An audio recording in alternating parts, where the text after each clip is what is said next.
as you're logging on, welcome. Thanks for being here. We'll get started in a few minutes.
Hello, everyone. Thank you for attending today. We're really happy to see you all. I'm going to give it a couple more minutes as folks log on, and then we'll get started.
Good morning or good afternoon, everyone. Thank you so much for joining us today. We're really happy to have you for our webinar workshop, From Data to Decisions, Remote Sensing and Wetland Resilience.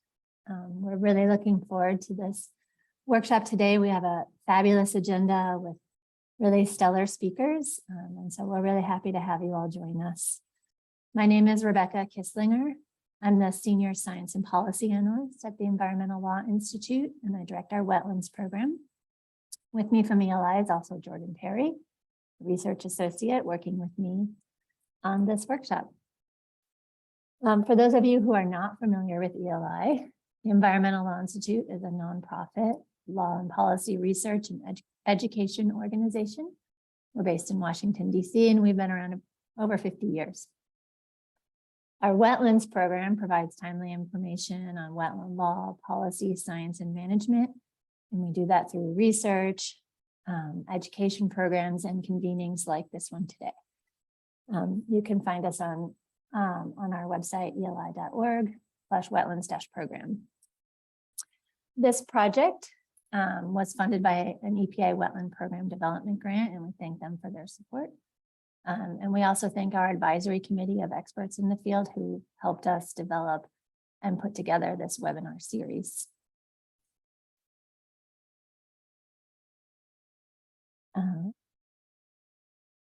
Before I get started, I wanted to make sure you all knew about the 2023 National Wetlands Awards. ELI administers the National Wetlands Awards program every year, in which we honor individuals who have made contributions really important and amazing contributions to wetland conservation and science, management, education, and community engagement. This year's winners are no different. They will be honored tomorrow, May 16th, 2023, in an in-person ceremony in Washington, D.C. I've just learned that our in-person ceremony is full, but we are going to host a virtual event, or you'll be able to log on to the National Wetlands Awards program virtually through the link on the screen, and Jordan's going to put that in the chat as well. To learn more about our winners, you can go to eli.org/national-wetlands-awards, and you will see our 2023 winners, as well as an archive of all the past winners over the last almost 40 years of National Wetlands Awards. Tomorrow morning, we're also hosting a conversation panel with the National Wetlands Awards winners. You can join if you'd like to sign up for that. The link is here on the screen as well, and Jordan's going to put that in the chat as well. But we are very excited to honor these amazing individuals who have really contributed to the conservation and protection of wetlands across the country. And so please do check them out and learn more. So for today, you all are here to talk about the intersection of wetlands, remote sensing and new technologies, and resilience. From predicting the magnitude and timing of sea level rise on our coasts to monitoring watershed level changes that are occurring due to climate change, remote sensing techniques are helping us better understand how wetlands can react to these changing environments. Yet with all these new technologies and new data, it can be really difficult for wetland programs to understand and to determine how that data can be used and how their programs can be developed to integrate remote sensing techniques. So today, to help wetland programs, scientists, managers, policy developers learn how to interpret and utilize remote sensing and new technologies, as well as the data, we're hosting this webinar called From Data to Decisions, Remote Sensing and Wetland Resilience. This is a part of an overall wetlands workshop series on remote sensing and new technologies. We hosted the first one in January that focused on wetlands, remote sensing, and participatory science. Today's webinar focuses on resilience, and the third webinar will focus on compensatory mitigation, remote sensing, and wetlands. Today, we're going to focus on how the strategic integration of remote sensing and new technologies has the potential to support resilience efforts at the state, local, federal, tribal levels. And our goals are, one, really to introduce some of the emerging technologies at the intersection of remote sensing, wetlands, and resilience, and talk about the opportunities that these new technologies bring. We're going to talk about the benefits and challenges associated with using remote sensing technology and integrating those into wetland programs, including in policy development. And then we're going to highlight some best practices from collecting, assembling, and incorporating remote sensing data into wetland programs. We have a really packed agenda, and we're really looking forward to the speakers. And I wanted to just briefly go through the agenda so everyone knows what to expect for the rest of our time together. So right now we're doing the welcome and introduction. We're going to start off the day with our presentation from Dr. Megan Halabisky from the University of Washington, who's going to give us an overview of wetland remote sensing technologies. Then we're going to take a little time for us to do a facilitated discussion to learn more about you all, the participants, how you are using remote sensing, what your familiarity is with remote sensing and wetlands and resilience.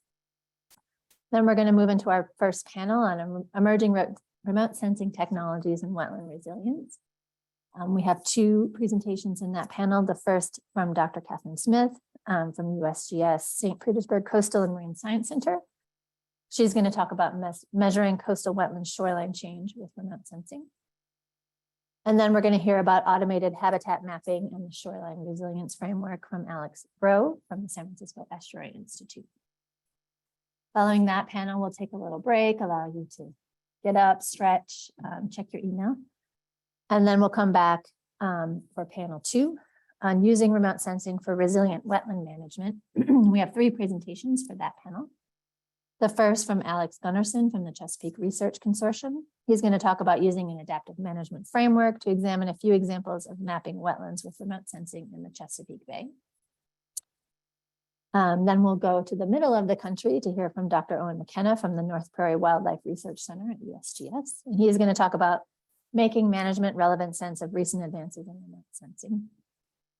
We'll come back out here to California to talk about the Wetland Regional Monitoring Program, and Christina Toms from the San Francisco Bay Regional Water Quality Control Board. We'll talk about that.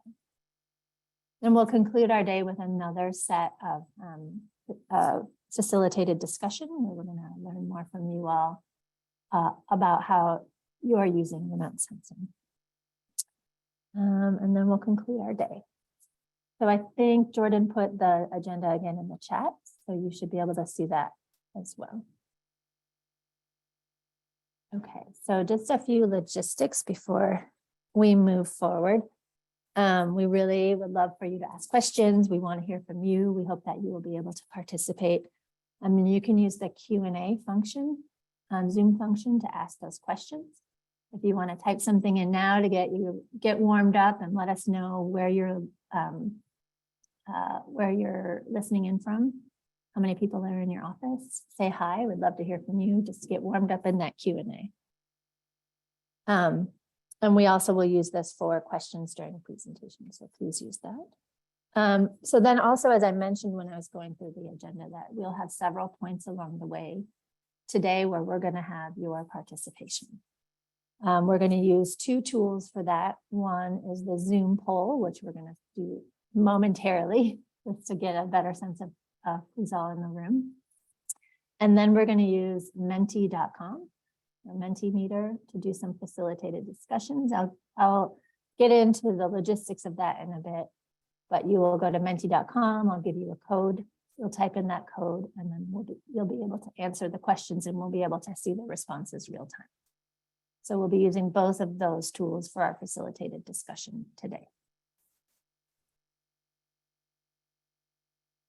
So speaking of that, we're going to get started with our first set of polls and audience participation. So Jordan, if you want to kick off the Zoom polls, we want to get a sense of who's here today and where you're joining us from, and from what program and organization is the first question. So if you could let us know in the poll, what type of program and organization are you involved with? Federal, state, tribal, local government, academia, NGO. If there's something else and you want to tell us in the chat what that something else is, that would be great. I will give you. Jordan, just let me know when you want to wrap up.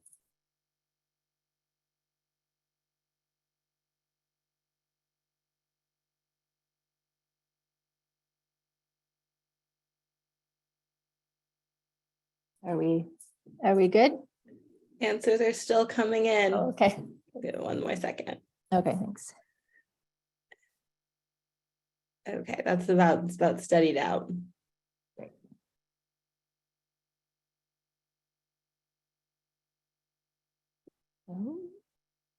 Looks like lots of state government, some federal, tribal and local as well, academia, NGO, and a good number of others. So if you are an other and you want to let us know where you would categorize yourself, you can do that in the Q&A or the chat. So the next question, we want to get a sense of regional participation. So let us know where you are: Gulf Coast, Midwest, Pacific Northwest, Northeast, Southeast, Southwest, West, international, U.S. territories.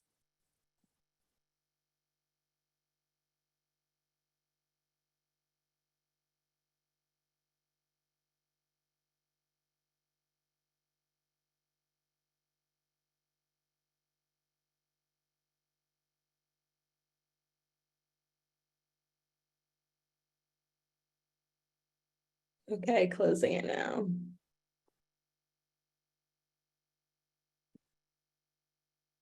Okay, good distribution. Like maybe northeast, southeast, Midwest, and west. So we have a good geographic distribution, some international as well. That's great. Okay, now a question about how would you describe your position? Academic, contractor, educator, manager, policymaker, scientist, other. There's probably some overlap. Maybe just choose the one that's the best fit.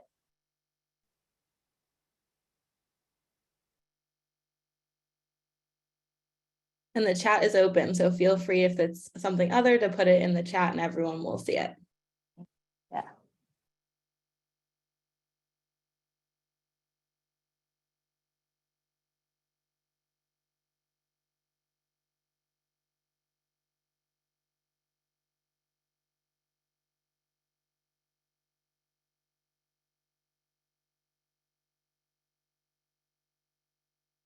Okay. Lots of scientists. All right. Some policymakers, managers, and some other. Great. Well, welcome to you all. And one last question before we move into the meat of it. What do you all want to learn today? We want to know what are the kinds of things, and that will help us kind of focus our discussion later. What are the kinds of things that you want to learn from the presentations today? What did you come here to find out about? Again, if you have there's something you really have a question about, you're really interested in, put it in the chat so that we can try to come back to it at some point today.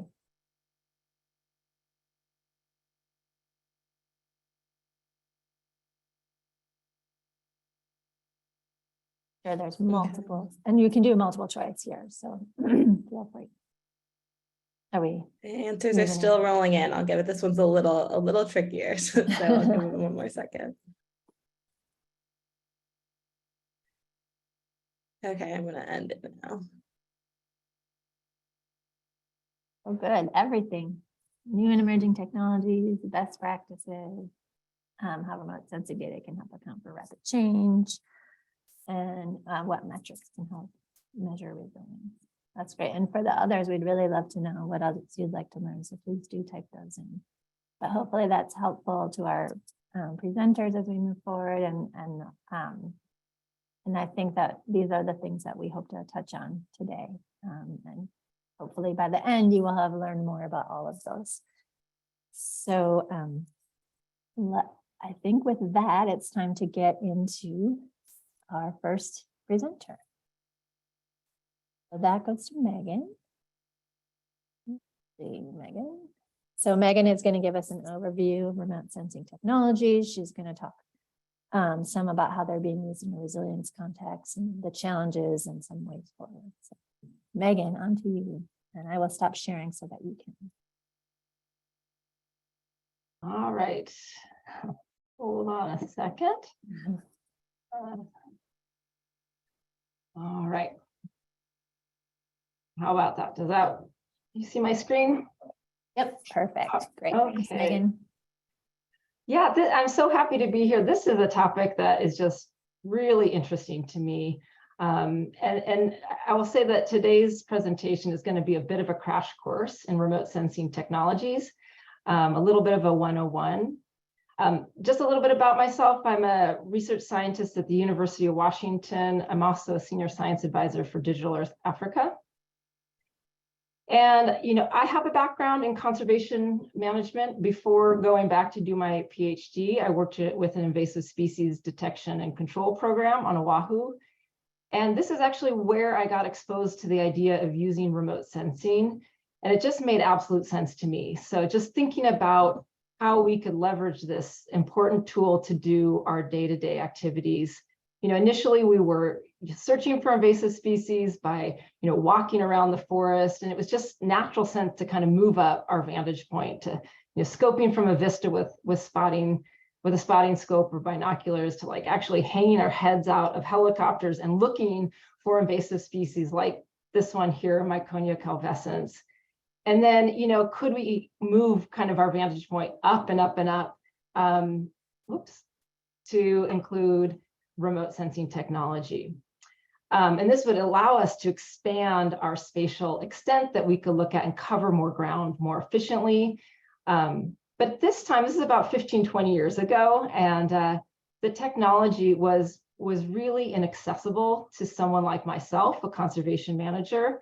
For one, I didn't really know the questions to ask. There was so much jargon. I couldn't really wrap my head around it.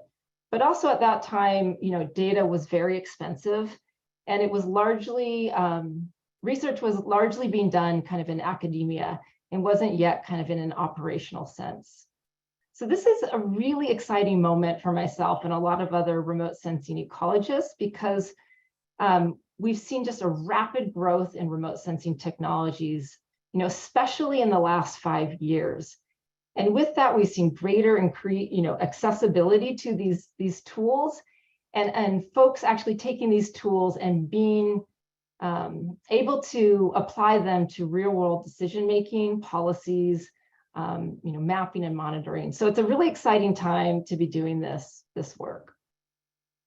At the same time, wetlands are having kind of a moment, I would say, where they're being increasingly recognized for the ecosystem services that they provide, especially as they're seen as nature-based solutions to climate change, everything from storing large amounts of carbon in their soils to helping mitigate the impacts of flooding and drought from some of the climate extremes that a lot of us have been feeling recently, doing everything from regulating stream flow to acting as climate refugia and storing water into those hotter, drier months or years. However, despite their importance, we have a lot less to work with as nature-based solutions. It's estimated that the US has lost about 50% of the wetland area. This has made our landscape a lot less resilient to some of these climate extremes.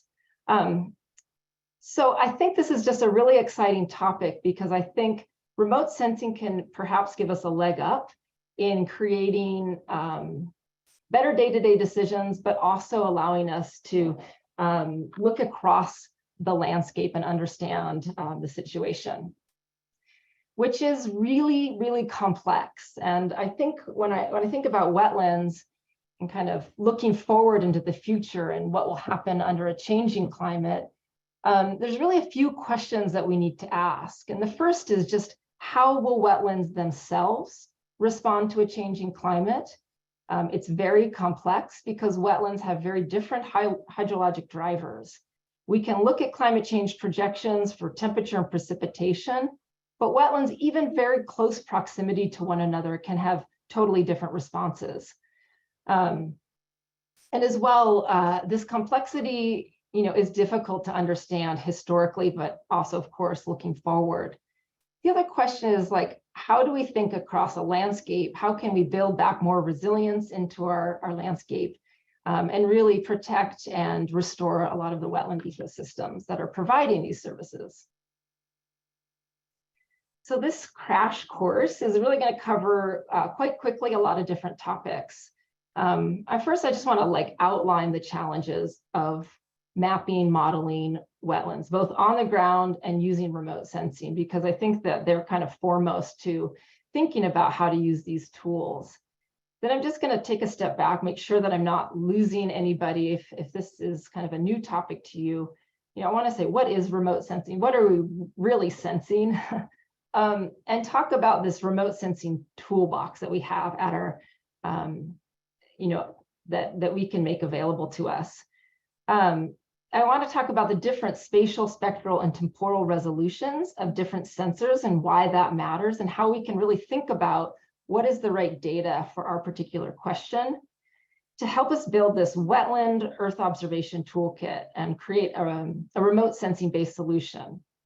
I'm going to kind of whiz through 2 examples of how I've built my wetland Earth observation toolkit and applied it to 2 different real world examples. And then I'll just finish up with kind of what do I see as coming down the pipeline, or what's really exciting for me looking forward. Okay, I think wetlands are probably one of the more difficult ecosystems to study. compared to something like forests or ag lands, because they are just, for a lot of different reasons that I'm going to go over. But one is they're very, very dynamic. They have dynamic hydrology, and it's really difficult to understand, for example, what is normal.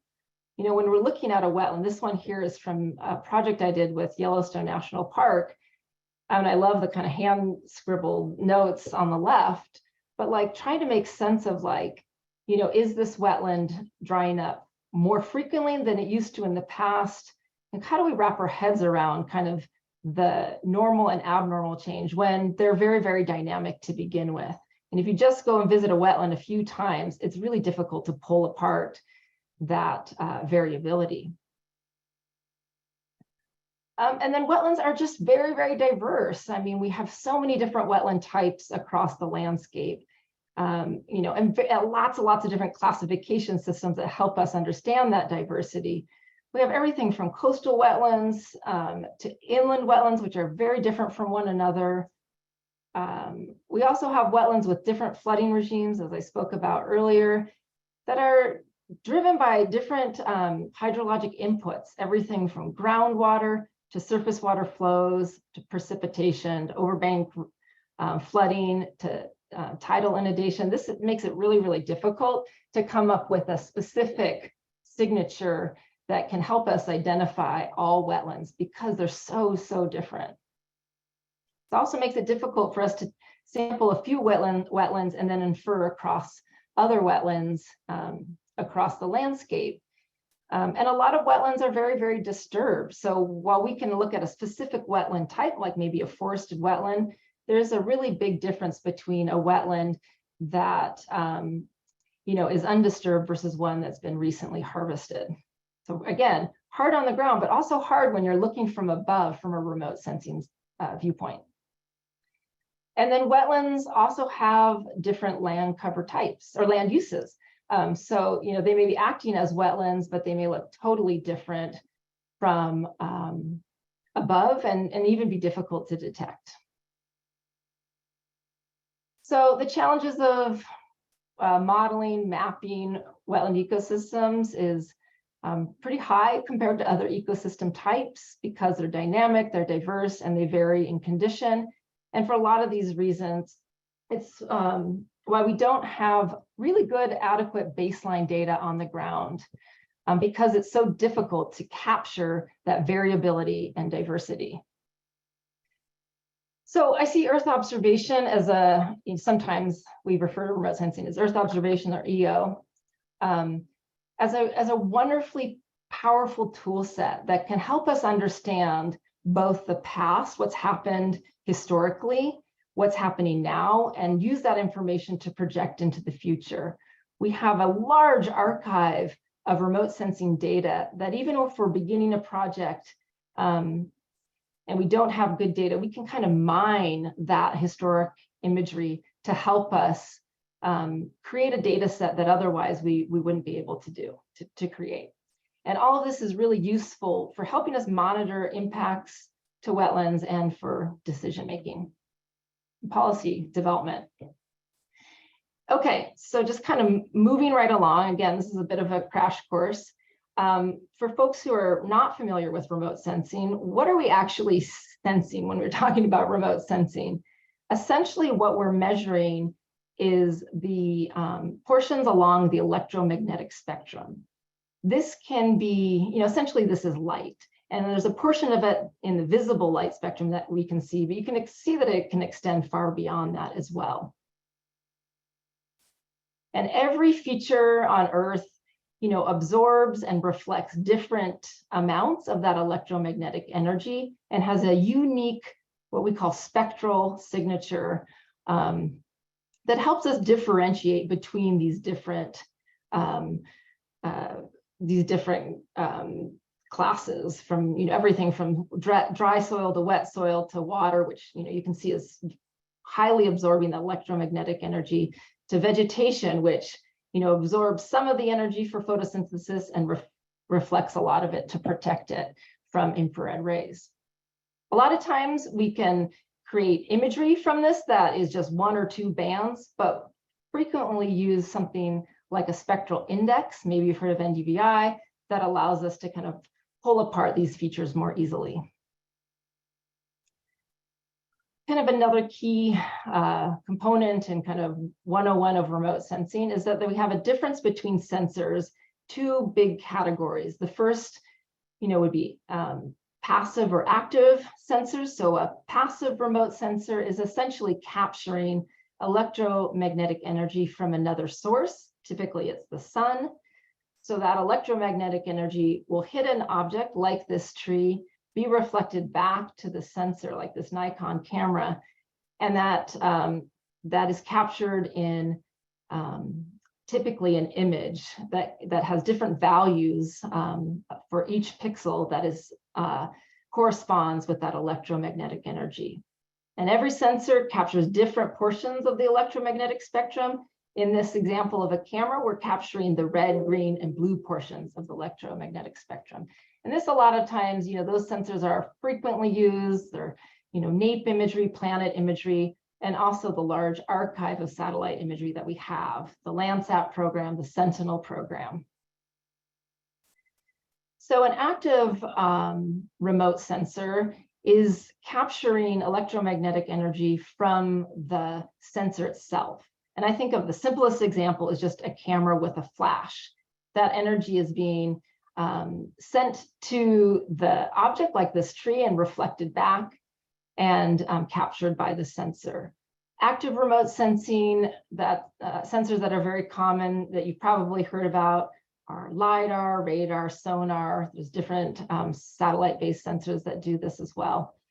An added bonus with an active remote sensor is that because it can calculate the time that the energy was sent out and it was received, that a lot of this data can be captured in 3D and create a 3D data set.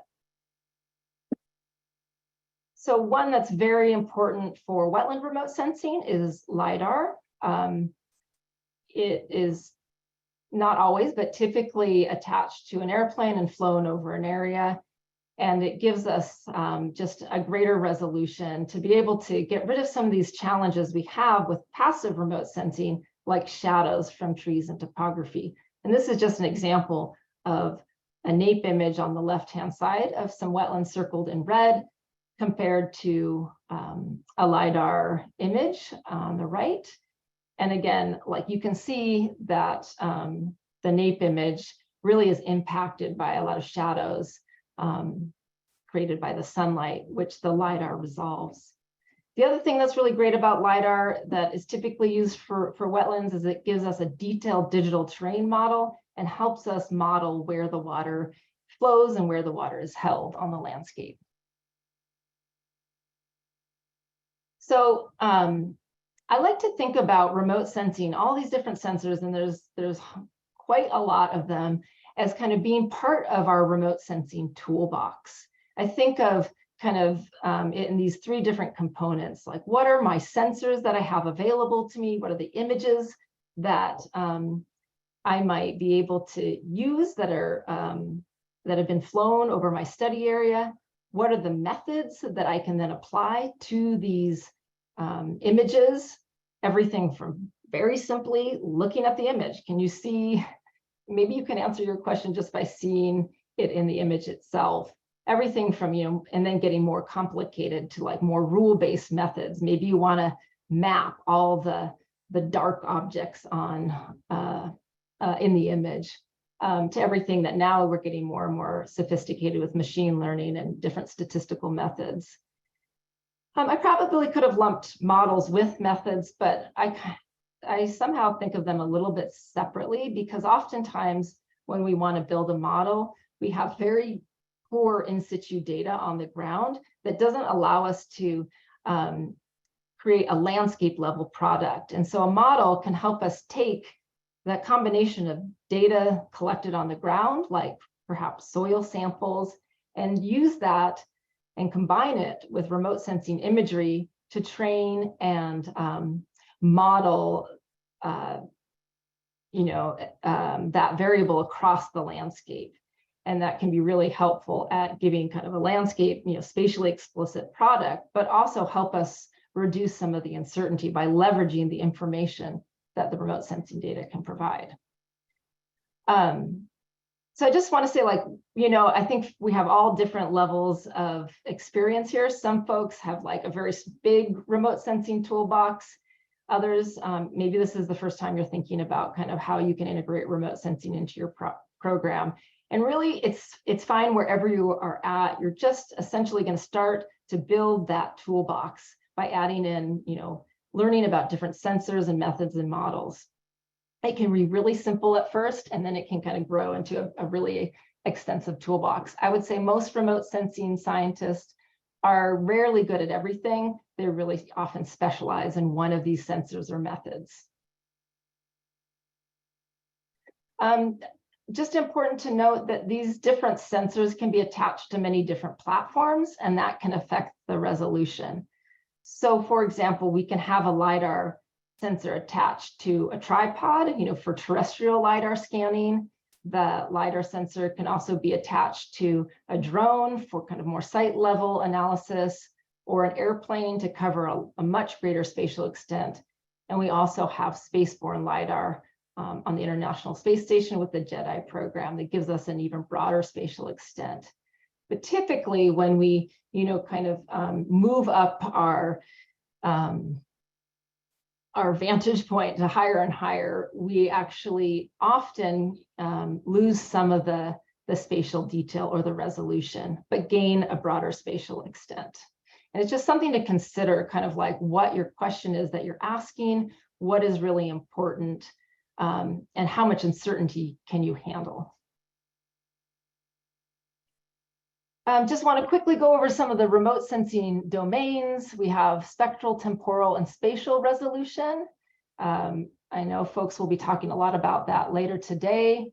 Spectral resolution just refers to, the number of areas a sensor is measuring along the electromagnetic spectrum.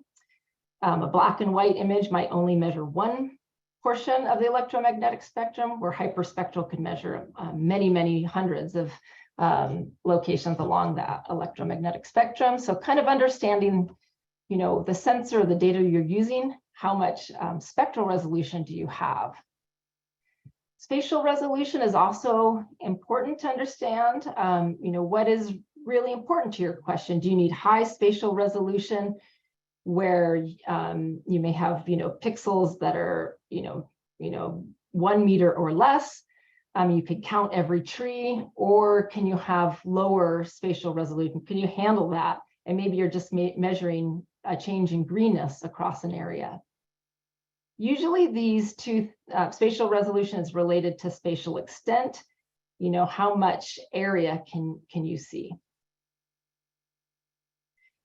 And then the temporal domain. So the temporal resolution, how often does the data set that you're using, how often is it acquired? Is it every day? Is it every 16 days? Is it once a year? Is it one time only? And then what is the temporal extent? How far does it go back? Is it across 40 years? Is it only a few years, or just in the last year? We have data like the Landsat archive that's a really important tool for a lot of folks doing wetland remote sensing, and it goes all the way back to 1984. But really often, there's trade-offs between these different resolutions. And so while you may have good, temporal extent going back, quite a far time, you may not have the spatial resolution that you need. Landsat has 30-meter pixels. And so it's all trade-offs and thinking, what is the right sensor for my particular question? Just a few other considerations and trade-offs. We have radiometric resolution. What are the number of brightness levels a sensor can register? What is the cost? Is it free? Is it expensive? And then what is the accessibility of this data set? Okay, so as I mentioned, it is difficult to map and model wetland ecosystems because they're so dynamic and diverse, and we have a lack of adequate baseline data. And actually this lack of data and all of these, challenges of, dynamic and diverse nature also makes it a remote sensing challenge.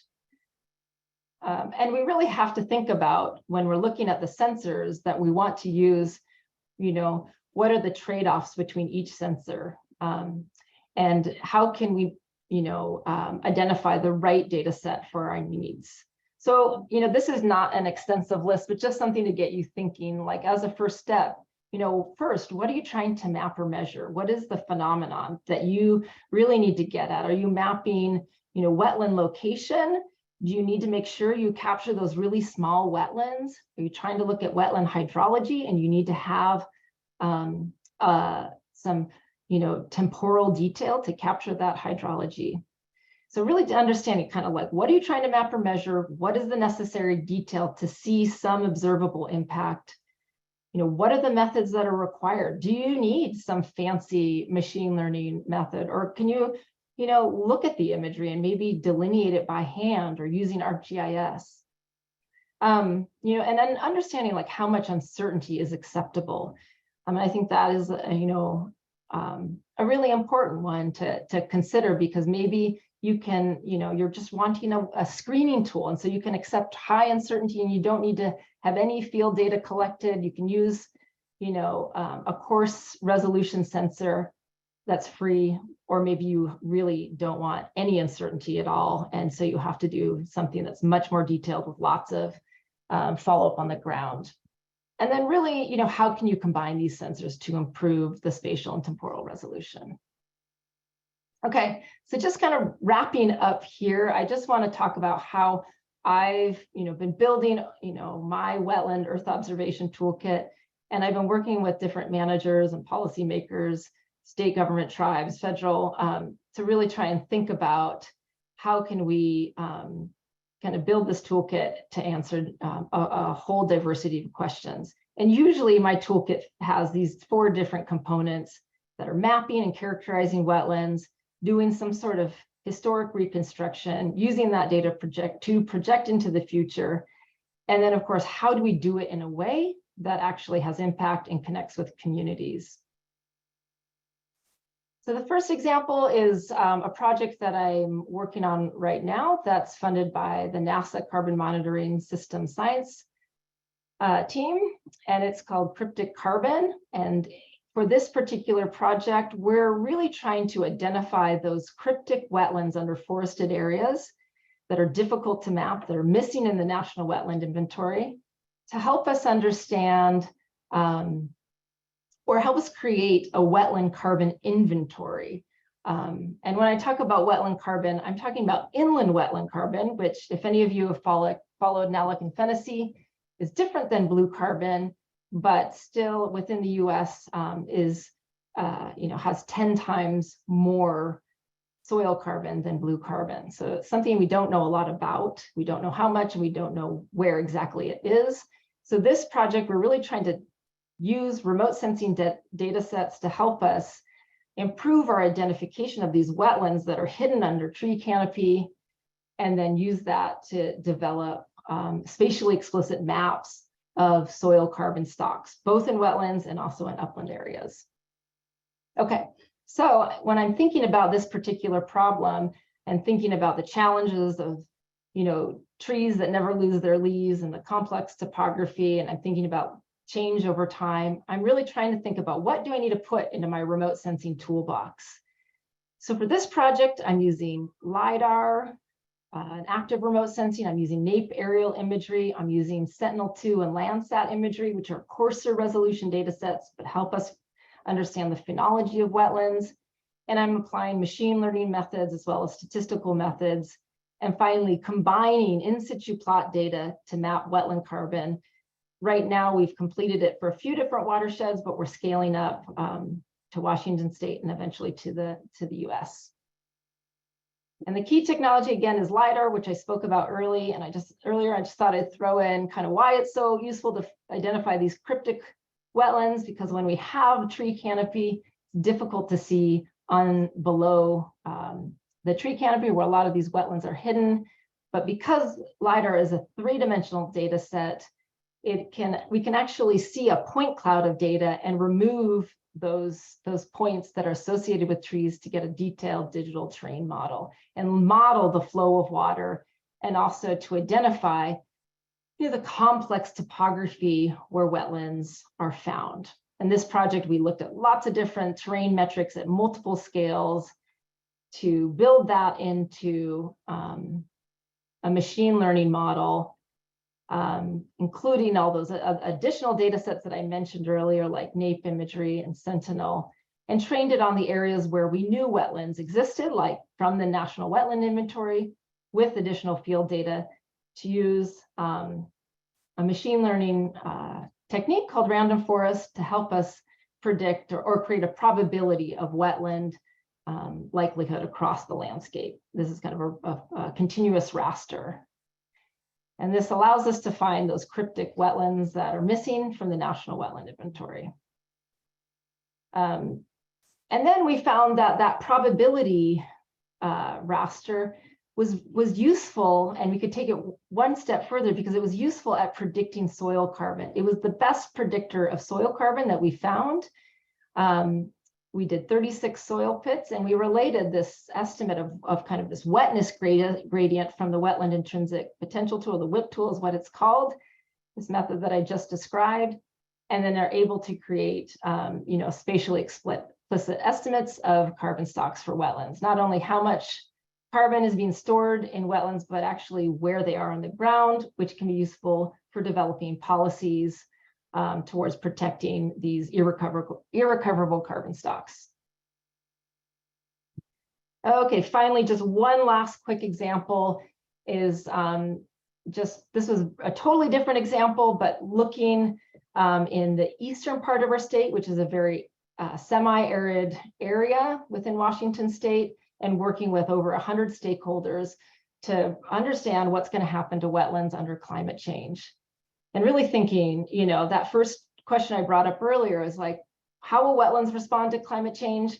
When we first started this project with all the stakeholders, I think we were just very concerned, like, this is a dry area. Are all the wetlands just going to dry out and disappear under, increases in temperature and precipitation?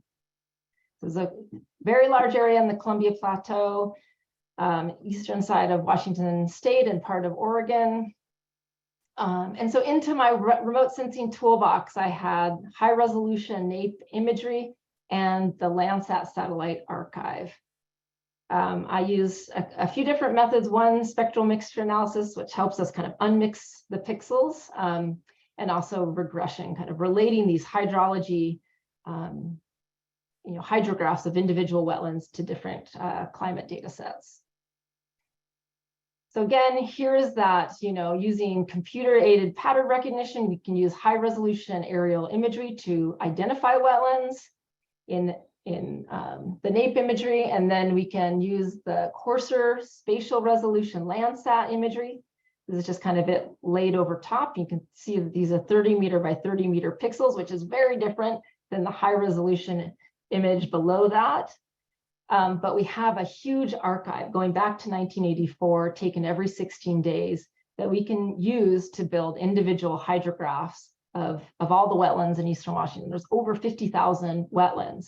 So creating a really robust data set to look across these patterns of flooding and drying within the year and across the entire Landsat archive. This allowed us to identify wetlands by correlating it to climate data and understanding which wetlands were groundwater dependent. And here those wetlands kind of in the Columbia Plateau, those dark blue dots here in the northwestern corner. And then, wetlands that were more surface water driven, closer to Spokane here in those kind of yellow areas. And from that, kind of zooming in that kind of northern portion, this allowed us to understand and answer that question: will wetlands change? Will they all dry out under a changing climate? And what we found is in different scenarios, it really depended. And in fact, those wetlands that were groundwater dependent, because they could store increases in winter precip, which are predicted for Washington, in fact, they could grow in size. Whereas wetlands closer to Spokane really couldn't take advantage of increases in winter precip. And so we saw more of a change in drying and frequency, as you know, this is a modeled response here. Okay, so just kind of, I walked through a lot of material, and this again was a really, you know, a crash course in wetland remote sensing. There's great resources that I pulled from if you want to look into this in more detail from the NASA web pages and just kind of understanding remote sensing in more detail. But just kind of looking forward, you know, for me, I know we're talking about emerging technologies and really what's next. And, you know, I see a lot of new cool stuff coming out every day, and we could probably go into even more detail. And I'm sure a lot of the speakers are going to talk about these cool emerging technologies into the future. But I also want to just kind of speak to the fact that for me, what I see is really exciting moment, because these, you know, stars are starting to align, is actually finally being able to build remote sensing solutions into decision making, into monitoring programs, being able to like look in real time kind of what is happening to specific wetlands to make day-to-day decisions like this. This project in Africa, looking at, you know, kind of moving giraffes based on available water, based on water availability in wetlands. And I think we're getting to this place where we're moving away from just creating static maps that we kind of toss at the end users and hope that they use, and this idea of just creating more and more apps and hoping that they get picked up. And I think this really was the model with remote sensing in academic institutions. And I think we're at this moment where we need to get beyond that. And so that means it really includes all of you to help us get to that place and ask the more important applied questions we should be asking, to not get hung up on if we're using the right jargon or the right tools, and just begin to have a good discussion about how we can build remote sensing into more operational systems. And with that, we need to include more people and communities into the process. You know, remote sensing is very visual, it's very compelling. And think about how to diversify the field of remote sensing, not only because it's the right thing to do, but also because we really need to be getting more perspectives and ideas of what is impacting our communities. Just a little plug, I'm part of the group Ladies of Landsat, which is really trying to kind of extend diversity in remote sensing and amplify voices that are already here that are marginalized. And then finally, we need to really lower the bar to entry and use. So this is just a really perfect moment. And I'm just thankful that Eli is hosting this group so that we can really think about how can we, again, move these tools into actually having impact on the ground. And with that, you know, I also think that more and more trying to make these tools open source, open science, and have more of a network of sharing tools and ideas. Okay, with that, I just want to wrap up and thank you for your time. Looking forward to our discussion. Thank you so much, Megan. That was really great, super packed presentation, and I really appreciate the walk through the remote sensing technologies and your examples. And I also really appreciate the last slide on decision making. And I think that our speakers will get into some of that today and their examples. And I hope that we can, in our facilitated discussion at the end, talk with you all the participants about what they're seeing, what resources they might need to make that actually happen in their programs. So I really appreciate that all.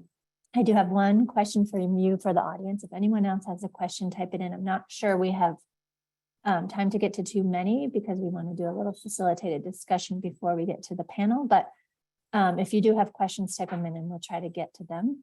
So the question, Megan, is what combination of ground-based information combined with remote sensing data is most effective in evaluating the success of wetland restoration efforts? And maybe if there's just some good practice around that for thinking about how you would make that combination to work effectively.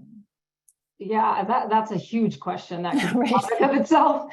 And I do work with Washington State. We have a wetland and monitoring program here, and it's something that we are struggling with, because not all of the things that we measure on the ground for restoration success, you know, there's not always a remote sensing proxy that can capture that. So sometimes that's the challenge.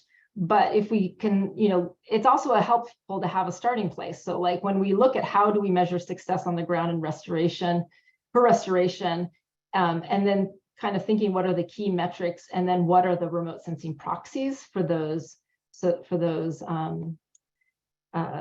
you know, metrics. And so we're doing this actually with a program to try and think of how can we integrate drone data into monitoring restoration success for the Washington State Department of Transportation.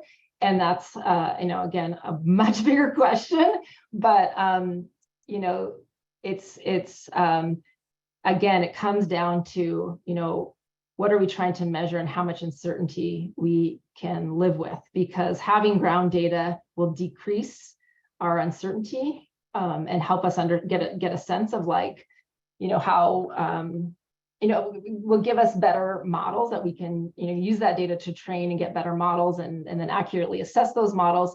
But also if you have too much training data, then that can kind of defeat the purpose of doing remote sensing in the first place.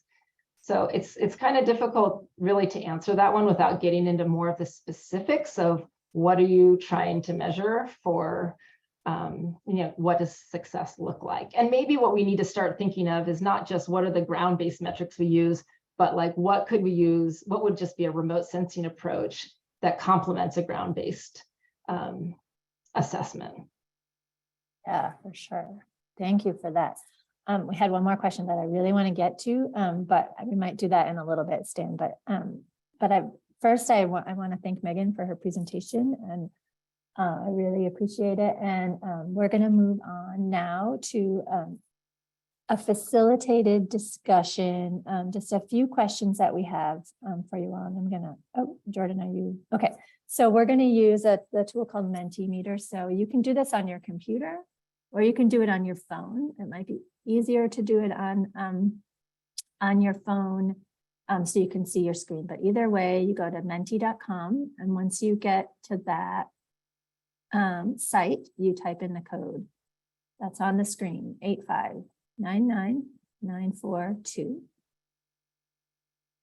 Second to get there. And then we just wanted to ask a few questions once we get there about, you know, the participants' familiarity with remote sensing techniques and methodologies. So as we move forward from Megan's presentation and we go into the panels, we have a sense of where you all are in your work.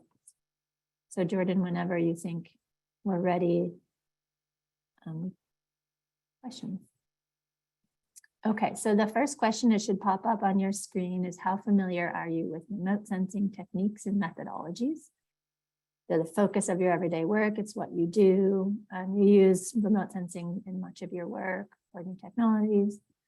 You understand the science. You can, you know, you read the papers. It informs what you're doing, but it's not the focus of your work. Or you're very new to the field, which is great. I see that's most of us. So I'm sure Megan's presentation is super helpful. And you're just learning, and you're here to learn about what the techniques are and how they're being applied.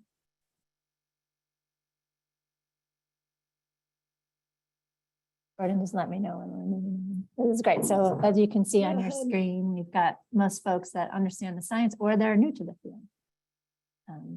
For folks that it's the focus of everything.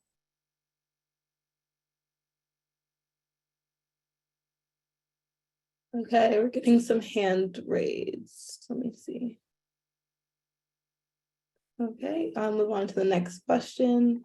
If you can see at the top of the screen, if you go to www.menti.com, you can also access. Great. So the next question is, if you are using remote sensing technologies, what types are you using? Are you using, and this is more kind of the methodology. So are you using data that's coming from drones, satellites? Are you doing wetland mapping using AI or other kinds of AI applications? Are there apps you're using to collect data? We had a lot of that in our citizen science discussion. Something else that was not on this list that you're using to collect data. It's like a lot of satellites. And we're going to get it, I think, in a little bit to a little bit more specificity of the kinds of data. None, I see none. Robot dogs.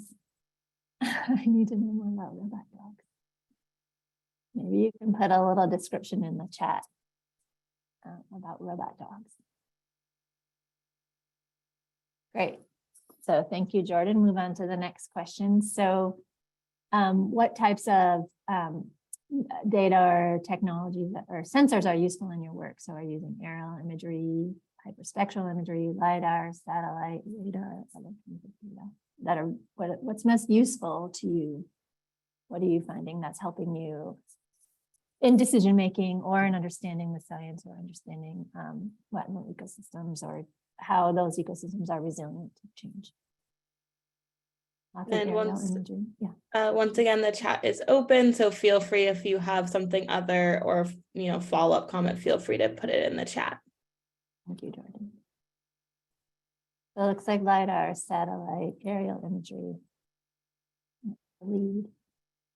And yeah, if there's something else you're using that's new and interesting and folks on the call would be interested in hearing about, like Jordan said, please put that in the chat. Okay, so where are you getting the data? Are you collecting it yourself? Are you using open source data, from the federal government, partnerships with other organizations or with agencies? You're collecting it yourself. You've got your program has your own drone with your own sensors, and you're using those data. You're contracting out with firms that are specializing in collecting data. Open source. I think that's really interesting to know.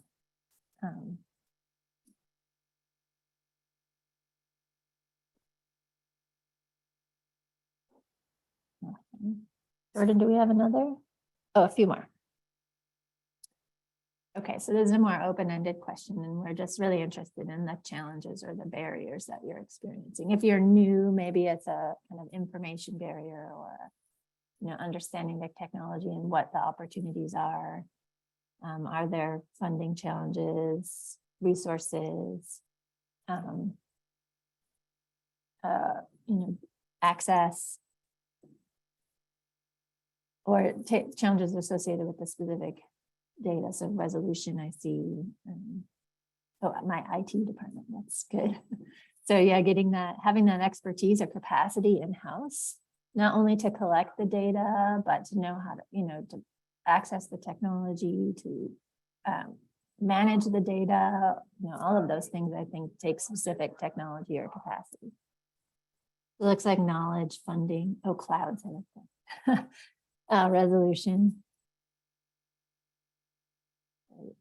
Lots of challenges.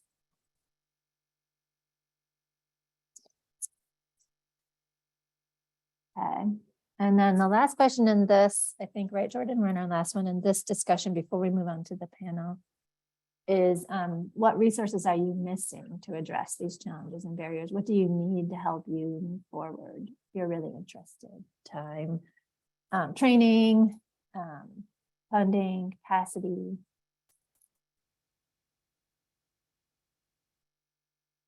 Yeah.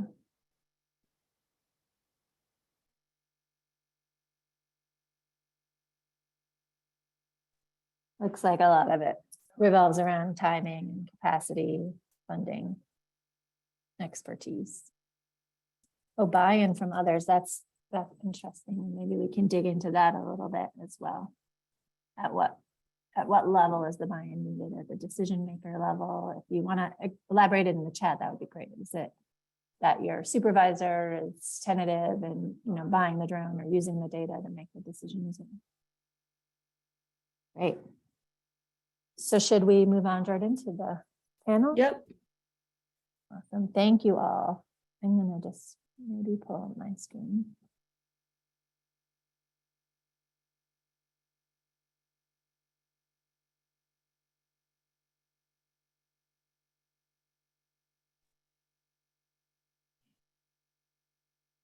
We're going to go now into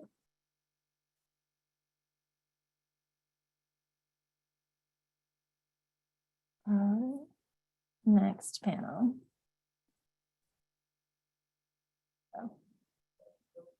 Okay.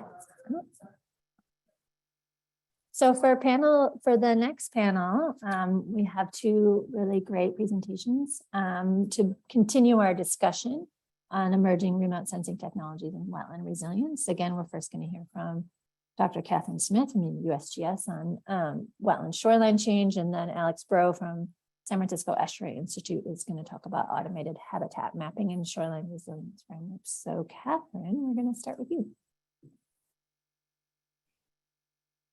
Oh, I'm going to stop sharing so you can. There we go. Great. Let's see here. All right, can everybody see that Yeah, it looks great. and hear me? Great. Yep. Thank you so much for inviting me to speak today, Eli, and also everyone else who is on the call. I really appreciate you taking the time out of your busy day to listen to this and attend this workshop. I'm going to be speaking on measuring coastal wetland shoreline change with remote sensing. This is one component of my research. I also do measurements of sediment flux on between estuaries and wetlands. And basically that need to look at things at a larger spatial scale kind of drove this need to do these analyses. So I'll focus on that, but there is a whole other science aspect there that's driving this work. I work for the U.S. Geological Survey and the USGS, in case you're not familiar with you, hopefully, a lot of you are, but it's created by Congress in 1879, and it is the sole science bureau for the Department of Interior.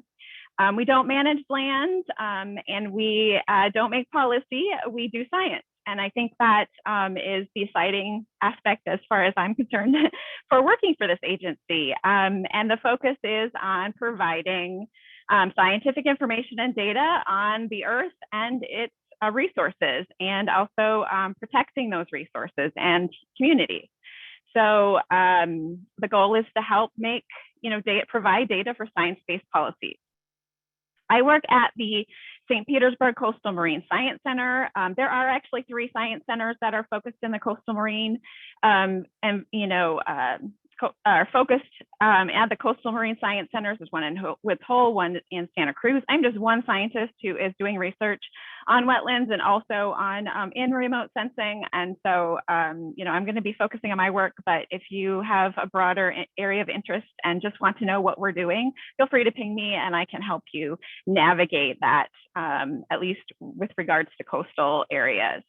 So at at the St. Pete Marine Science Center, our goal is to conduct research to help our nation understand, restore, and protect communities and ocean resources. Our staff is comprised of about 100 federal contractor geologists, oceanographers, technicians, biologists, programmers. We got, quite a wide variety of science, and all working toward that goal.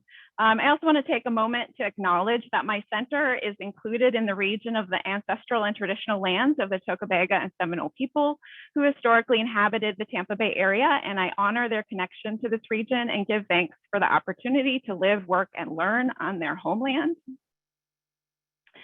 So again, about our center, we get funding through 3 main programs: the Coastal Hazards Marine and Hazards Resources Program. We also get funding through the Biological Threats and Invasive Species Research Program and the Climate Research and Development Program.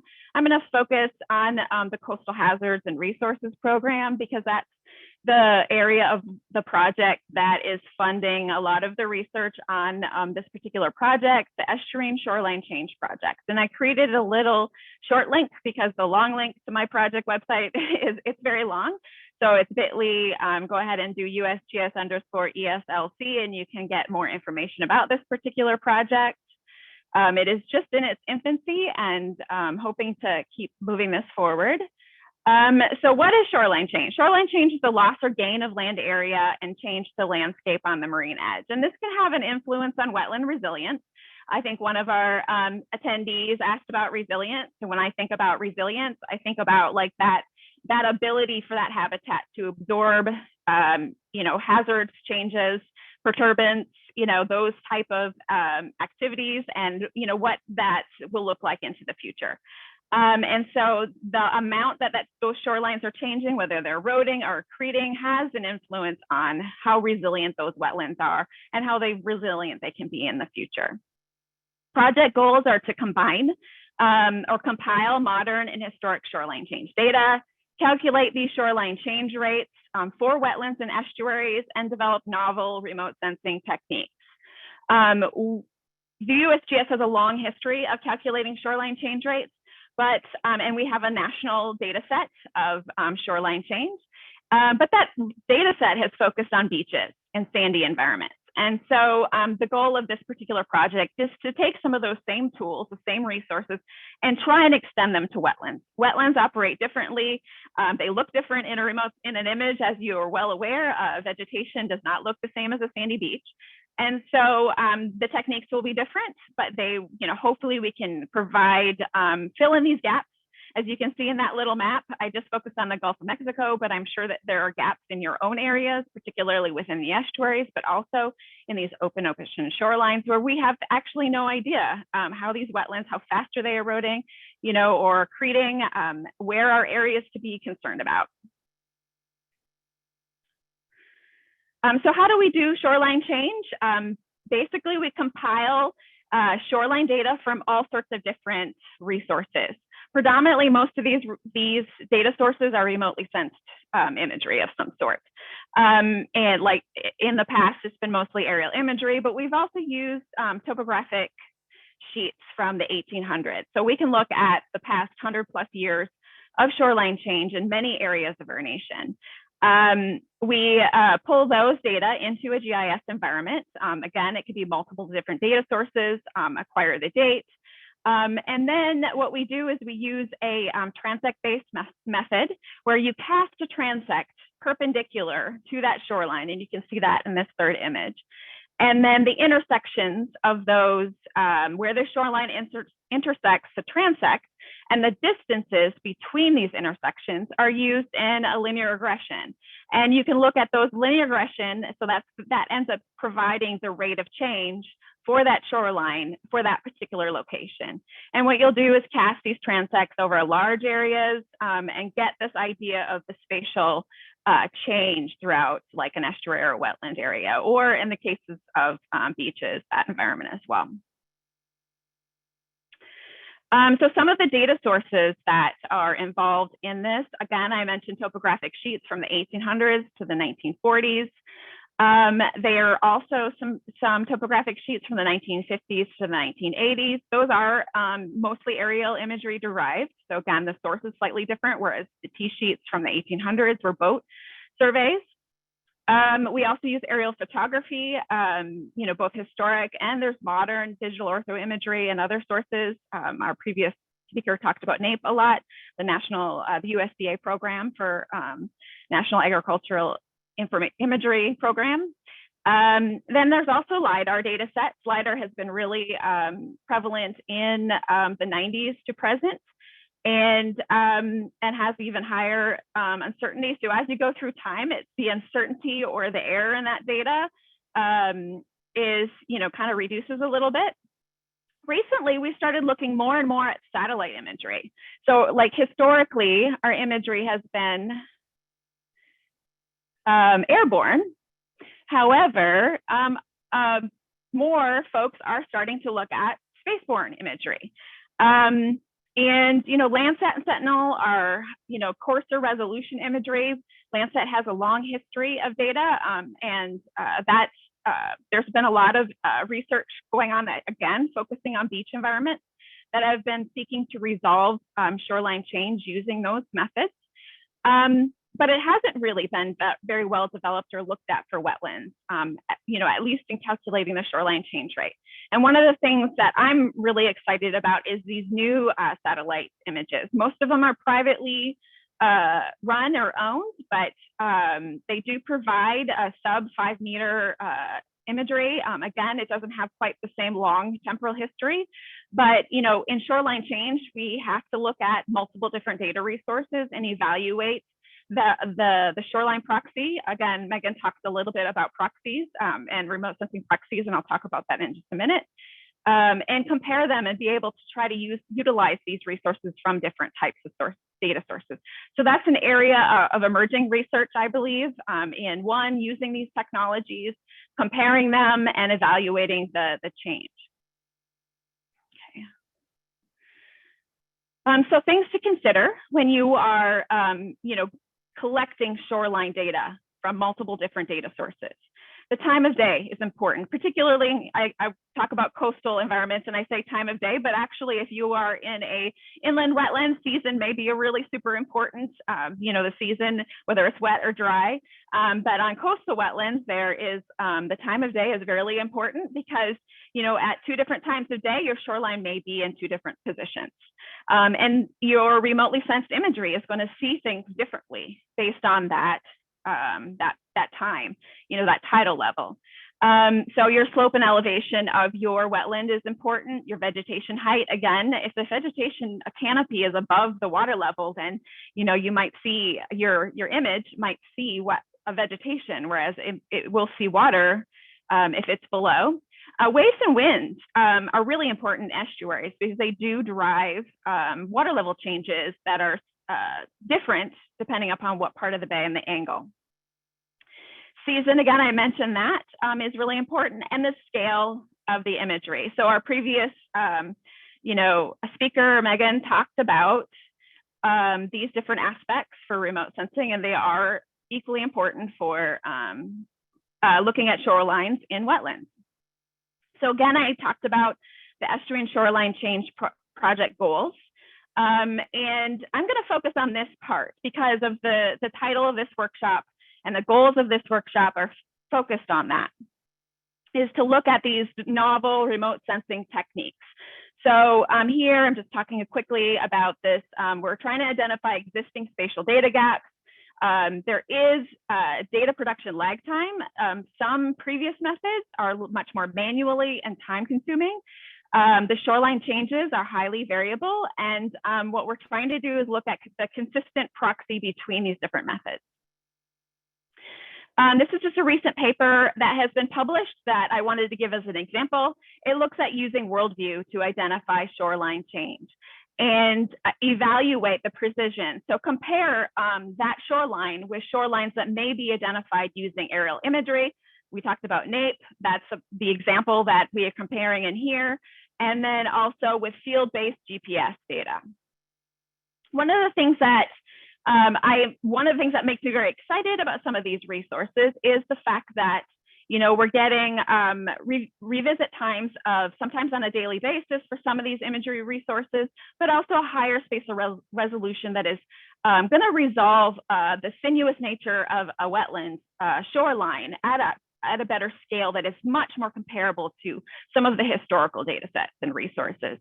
And I'm going to kind of glaze over this. I think I might be running out of time, but one of the goals here, or what this paper was focused on, is to compare these different data sets. Fortunately for us, we had a wonderful partner, the Grand Bay National Estuarine Research Reserve and the Wildlife Refuge. They have been collecting shoreline change data in this area for a number of years, since 2013, using a GPS. So they had a long history of data that we could use to compare the remotely sensed data to field observations. And as you can see here in this map over to the left, they have the long-term shoreline change rates using our traditional technique, which is, T-sheets, aerial photography, those types of techniques, in comparison to the GPS. And the GPS is collected seasonally, at the very minimum yearly. And you can see that some of those long-term changes is really obscuring these short-term fluctuations. So if we can tap into a resource that basically collects on a daily basis at different water levels, at different times of the year, that could help understand this process on a larger scale. Clearly, the reserve cannot survey these shorelines, the entire shoreline of their reserve, using a GPS. So remote sensing is an extremely valuable tool. And I really see these satellites as providing a very consistent, repeatable technique for mapping these shorelines and their change. This is just the processing steps that we went through. There is some radiometric atmospheric correction, spatial adjustment. We just use a very simple technique, NDVI, the normalized difference vegetation index, which is just a combination of two bands. It's very simplistic. There's a lot more complicated methods. I think our previous speaker spoke on those, random forest, machine learning, but our goal here was to develop a technique that could be repeatable by most people with access to imagery or be able to purchase the imagery, and then a vectorization process. So taking those that raster data and making it a vector line, and then evaluating these, and this process was modified by a previous researcher. We just dialed it down and started using it with Worldview. Some of our conclusions was simply like, hey, it's not that bad. It actually turned out to have only about 2 meters of error, which is very comparable to some of our other data sets. So this technique is simple. It can be done and it's repeatable. What we did find is the error was super hard or not as good on those areas where there was a beach in front of a vegetation. And it's because our technique focused on a vegetation index. So combining this method with other beach-derived methods will provide like a better shoreline product, particularly in those wetlands where they have beach fronting. Future work will focus on Planet. Planet is also a new high-resolution satellite. We have access to the imagery, a huge repository of data through the National Commercial Smallsat Data Acquisition Program. They acquire a lot of data. It's daily, 3 meter to 4 meter resolution, has similar spectral bands as some of ours. And we also want to develop more advanced methods for estuaries, because estuaries are so diverse. That probably will take a little bit more complicated methodology. And I'm definitely looking for other partners, particular managers who are concerned about this, who want to try to apply these techniques, who might be able to have field data or acquire field data, or who just are really interested in helping to drive these methodologies forward. And I really hope I did not go over my time. I forgot to look at the clock before I started. You're totally fine. Really great. I forgot to look at the clock, and I'm not, I can't see anything except for my slides. Yeah, no, it's fine. And I believe they're going to be providing these slides afterwards, so you can find these links. I know I went through it quickly, so I appreciate everybody for listening. Yeah, thank you. Yes, we will. That's a good reminder, Catherine. We will have the slides posted to the event page where you registered, so everything will be there. And if there's anything folks want to know more about, you can contact us, Jordan or I, and we can get you what you're interested in. Catherine, thank you so much. That was really great. I think the work you're doing is so important in these areas that are going to see some big changes with climate change. And so, methodologies that are repeatable across that region are going to be really important. As we change over to Alex, I wanted to ask you one question that came in, which I think is an interesting question about how USGS addresses extreme weather events versus relative sea level rise in assessing shoreline land affected by climate change. Hurricane Katrina, which caused a lot of disruption in the area. Right, that's a really good question, and it is a challenging one. That's one of the very exciting reasons for tapping into these new satellites is because how frequently that data is being collected. We can resolve seasonal changes versus storm-based changes, whereas in the past that almost had to do boots on the ground. Your NAPE imagery is every 2 or 3 years. That doesn't help you resolve a storm versus seasonal versus yearly changes. So, the ability to have these sensors to not have to put, an airplane in the air to collect the data oftentimes is, and it's a kind of an exciting time.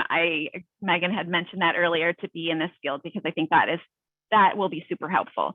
Again, it doesn't help us, going way too far back into the past, but, from now and going into the future, if we develop these technologies, we can actually have a shoreline produced for an area as soon as the clouds pass. You know what I mean? We could have a shoreline within a day or two.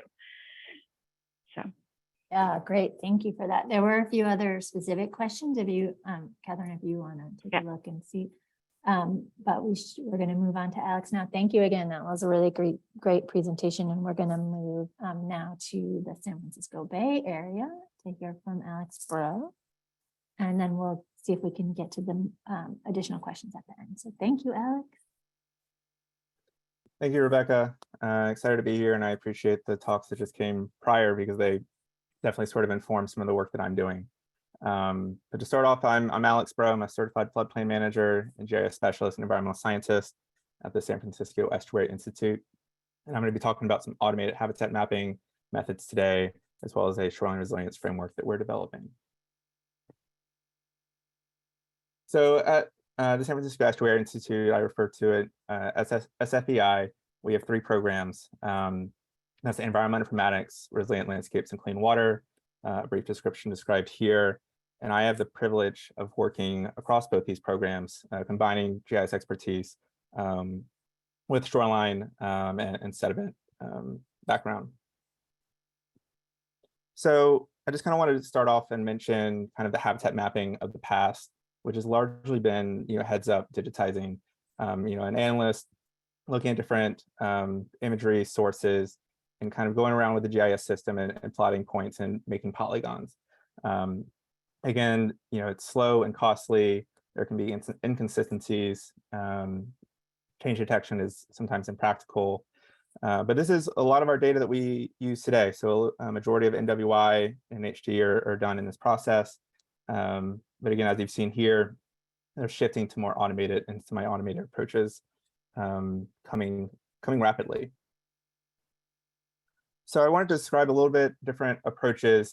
And first, there's this kind of idea, this simplified and modeled. And these are what I kind of, we define as kind of the functional extent. It's maybe not exactly what we're seeing in the imagery, but I'm going to show you some examples that we're leveraging LiDAR, digital elevation models to produce kind of a functional extent of habitats. So the first one, at SFEI, we developed a tool called RipSet, riparian zone estimator tool. And really it's looking at the functional width, either from a hill slope module or some sort of vegetation height. And so it's looking at a DEM, it's looking at the slope, and it's thinking about what types of functions are providing for that habitat. And you can have different input layers, vegetation height from a either understanding of vegetation in the area or even from a normalized digital surface model from LiDAR.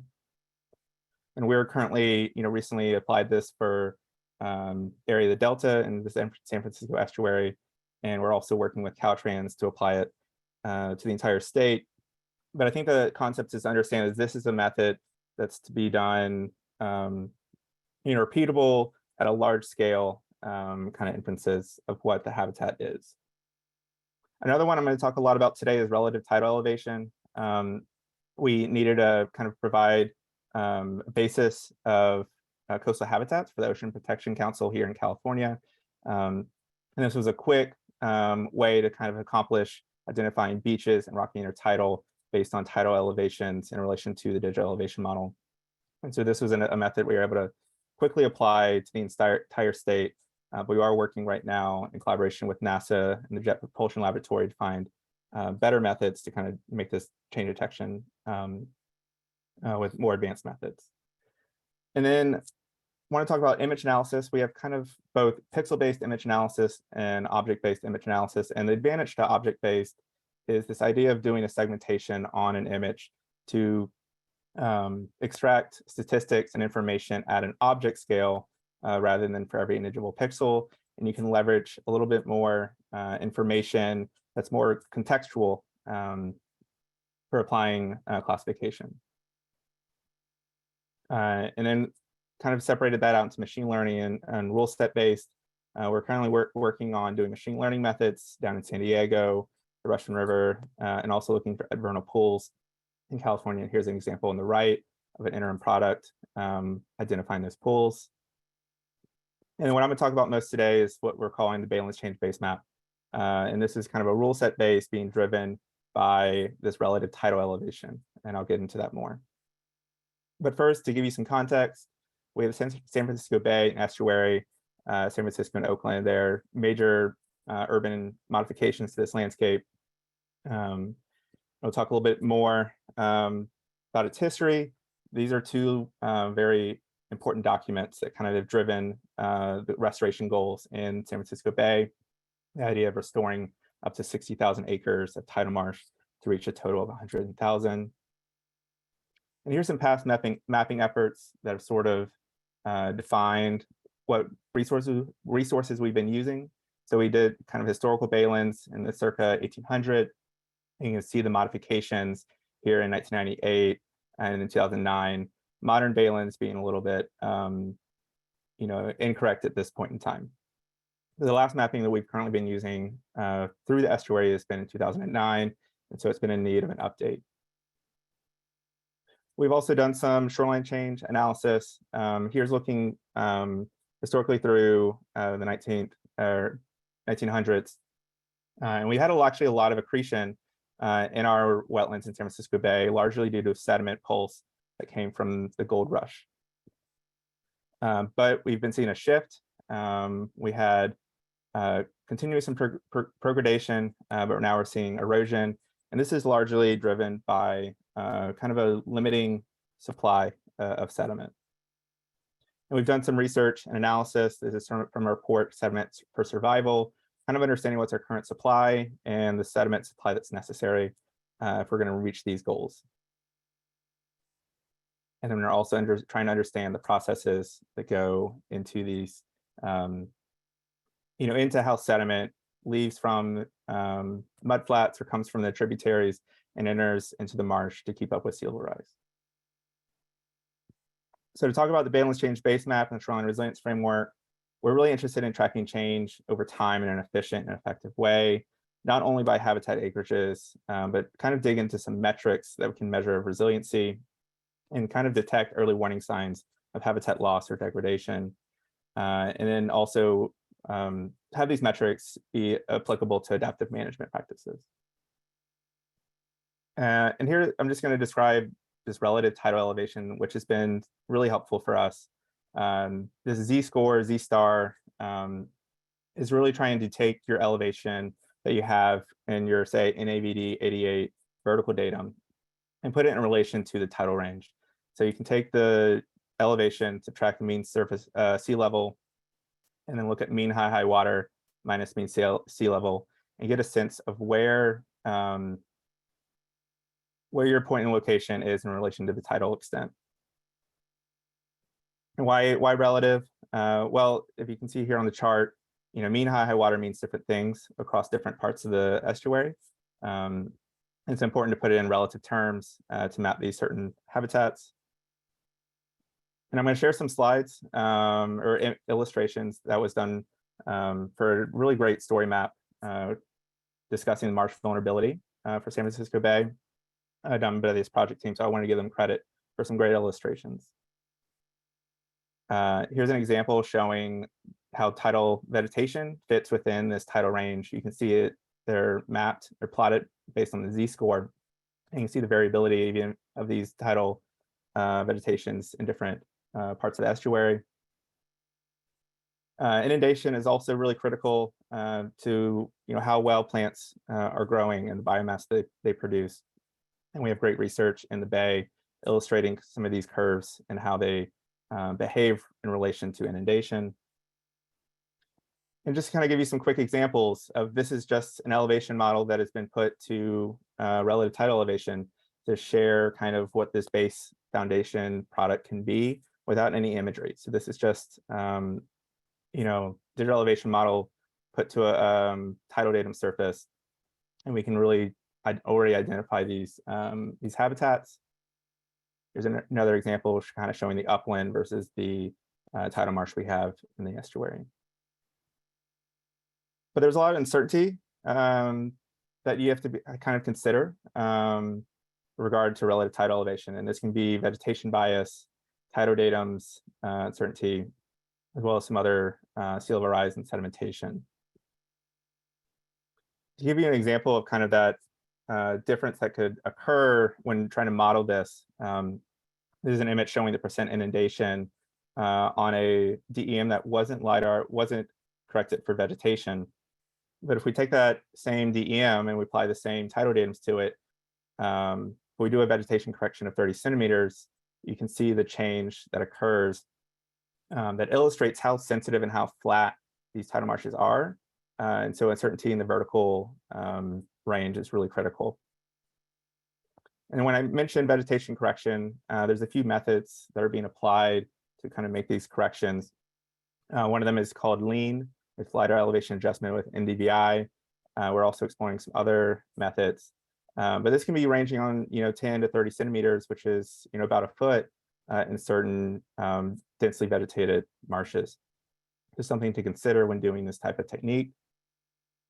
We've also been exploring a lot about tidal datums and the variability from even different models of tidal datums. Here we have an example from AECOM that was produced out of a flood insurance study project, as well as the NOAA VDatum, which you're going to learn more about. They have tidal datum information across the entire country. And we looked at the comparisons between these two data sets, evaluated which one was more accurate for our purposes, and decided to leverage the benefits of both into what I'm calling this adjusted form here on the right. Taking the differences that we saw from the AECOM to the VDatum and adding them on top of each other to create this adjusted form that really had the spatial variability that we were interested in. And you can see the change that occurred. This is down in the South Bay, lower South Bay, that was really hard for modeling due to the distance from the Golden Gate and the amount of input from the creek from the uplands. You can see this Z-star threshold of 1.4 is what we were using or seeing from the research for an upland extent. And you can see that red was showing with the VDatum that a lot of this part of this marsh was upland, but after this adjusted, you can see the change and the results that we got just using the elevation data. The other concern is sea level rise. Something to keep in mind with these datums that we have access to is a lot of them are to the current national tidal datum epoch, which was measured from 1983 through 2001. And so we have to kind of consider, with the changes in sea level rise, what influence that might have using this method. And you can see here is showing once this new epoch comes about, some of the changes that are going to be occurring across the country and changes in mean sea level, which goes into maybe need to account for your modeling. We're also leveraging even open source models of water levels to see if we can extract out water levels that have been modeled to a more recent time frame, extrapolate tidal datums to see if we're getting better results. And again, it kind of highlights that sea level rise is not uniform. So for our purposes, applying a general 2 millimeters per year may not be the best results. Again, the other way to tell what's best is, again, vegetation is such a critical driver and can really provide clues. And so we found it really helpful to talk to ecologists who understand these landscapes and give us insight into what our data is showing. To get to kind of this mapping, we're kind of taking this relative tidal elevation and combining it with a bunch of other data sources. We're kind of working in these pilot sites, and then we'll apply a rule set to the entire bay. This is kind of an example workflow. We're using Trimble eCognition, which is an object-based image analysis software that allows us to segment the image, look at different data source inputs, and run a rule set to classify the imagery. Just to kind of give you a sense of what that looks like. The blue is the outlines of different objects. You can see that we have, different data layer here, and we can try different segmentations and classification techniques to classify these habitats. And this is to give you a quick glimpse, an interim draft product kind of showing, what that looks like. But this is an active process we're working on in building this rule set. Give you a sense of the level of detail. Where an area we're particularly interested in is the creeks and their changing inside the tidal marshes, and understanding creek density and their networks, so we can do further analysis on their resiliency. So past efforts, this was mapping of lines previously done by SFEI back in 2009. But other interim products in this area have done some mapping of the creeks. But you can see that they're disconnected and it wasn't focused so much on getting channel connectivity. So this is an area that we're particularly interested in accomplishing. And here's another example here. So just kind of illustrating the level of detail that we're interested in. We're currently working to apply this at the bay scale, take the rule set and apply it to the entire bay. We've also been awarded a grant to partner with Oracle to take advantage of some cloud computing resources to really see what we can do with eCognition on powerful GPU resources, and it will inform future efforts mapping these habitats. And then everything ties back to this wetland regional monitoring program that Christina Toms later will be discussing. The idea is that this regional data set will enhance the value and support different level 2 and level 3 monitoring. But at the same time, though, it's a feedback loop that we're hoping to get on the ground knowledge from their efforts at the site scale that can inform and improve our own methods. So understanding water levels, tide gauges, doing vegetation corrected elevation, and other vegetation studies. And then to wrap up, I'll talk briefly about the shoreline resilience framework. This is kind of the foundation of some of our work by some colleagues of mine at SFEI, looking these different factors of resilience and ecological perspective. So setting, process, connectivity, and diversity and complexity, redundancy and scale, as well as the people. This is to give you a sense of how we applied that philosophy to the shoreline resilience framework. You can see we have this conceptual model here on the right. At the top, kind of showing the indicators of the WRMP is going to be helping to evaluate and improve. And then we're looking to do the shoreline resilience mapping. So taking the mapping outputs that we're doing by the Bay Exchange base map and applying different metrics and things we can learn to consistently track over time and inform kind of this where and why take action. So far, we're working on the wildlife support. We have a report out. We're currently developing some metrics for that, and working on a report for flood attenuation. So here's some elements that we're considering. Connectivity is really important, and we're trying to understand how can we make these metrics meaningful and piece together in a way that others can leverage and make use of. And then this is kind of the scale. All of our metrics we want to apply. They'll have data at the 1 meter or so scale, but we want to kind of leverage and pull that up to this kind of more management scale. And so this is a kind of a sense of what kind of metrics we'll be applying to different units. And to give you a sense, and then this kind of goes back to some of the highlighting the importance of our tidal elevation data. But looking at, say, the proportion of marsh to high elevation and the tidal range, we can build these kind of histograms or hypsometric curves to give us insight and compare different habitats, different wetland sections. We're also looking at applying the marsh equilibrium model, kind of developed by Jim Morris at University of South Carolina, making it spatially explicit across our marsh units. This is, again, leveraging information on inorganic sediment gain and organic sediment gain, that both are driven by where the habitat falls within the tidal range. So that data is so critical for a lot of these metrics that people are using to evaluate marsh resiliency. We're also going to be doing some flood attenuation modeling, so transect-based, getting information on wave height and how that decays across the marsh plain, and derive different metrics that are functional and useful for managers.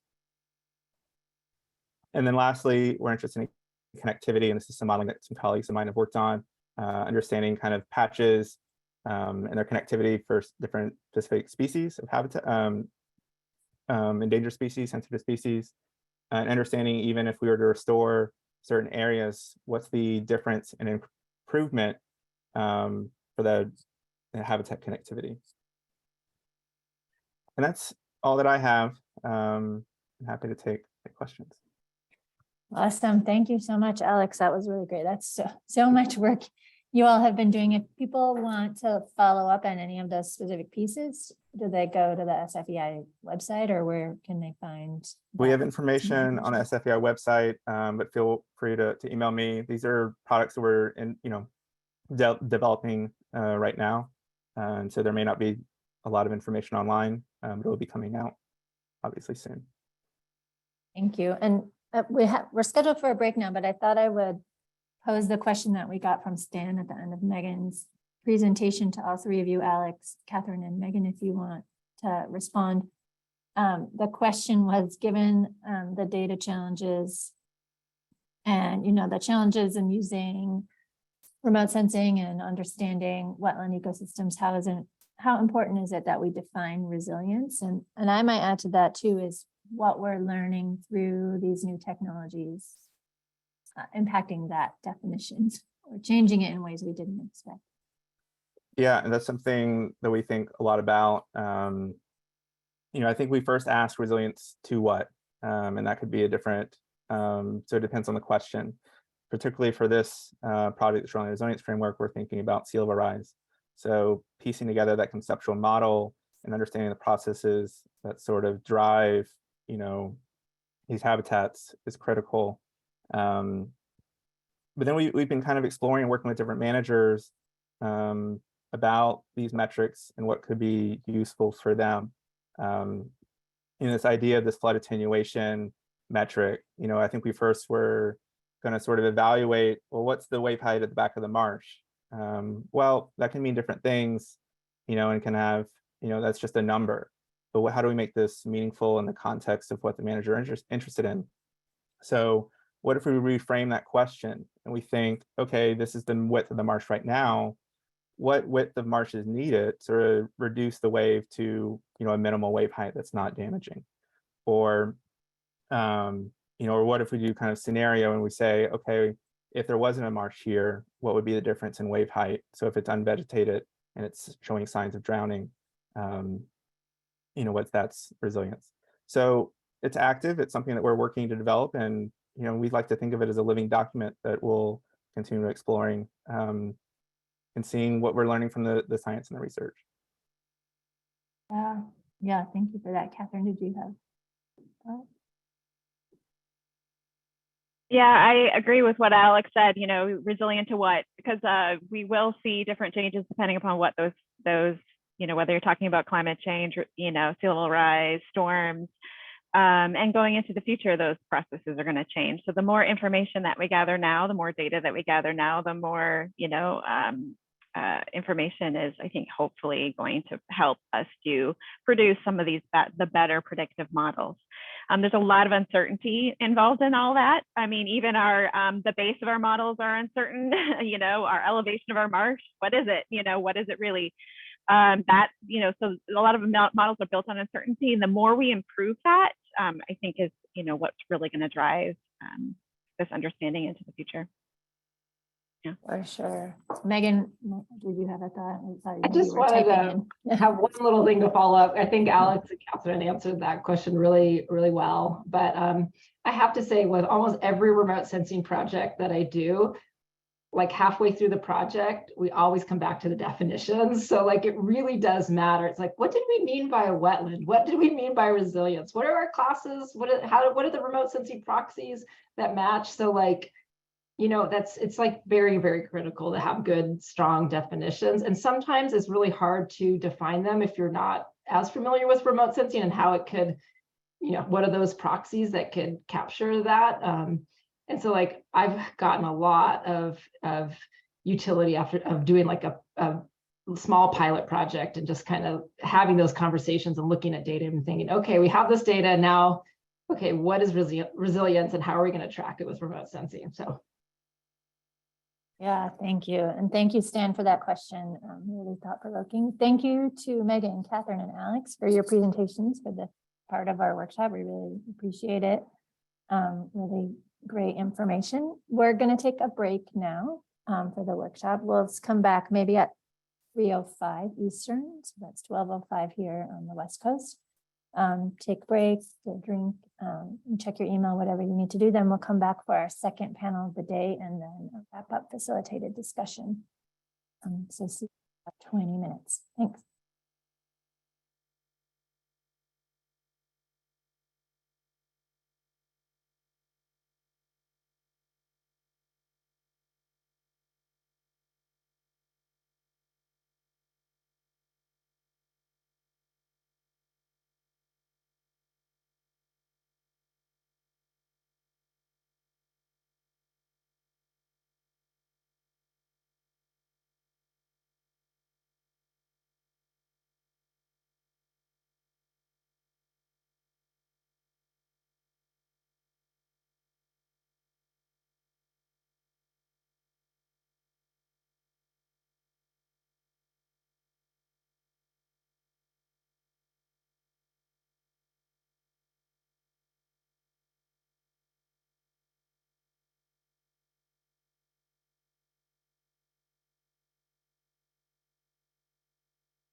Hi, everyone. We're going to get started again in about 1 minute.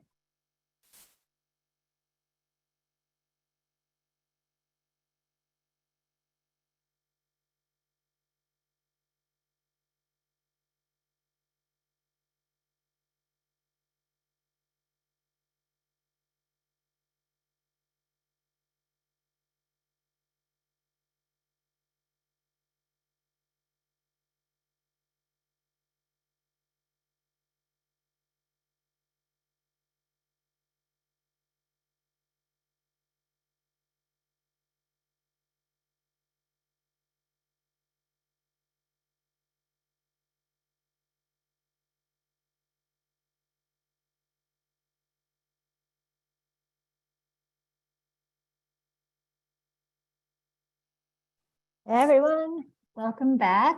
We're going to go ahead and get started with the second part of our workshop, and we have a second panel of fabulous presentations ready for you. The first is Alex Gunnarsson from Chesapeake Research Consortium to talk about using adaptive management framework to examine a few examples of mapping wetlands using remote sensing in the Chesapeake Bay.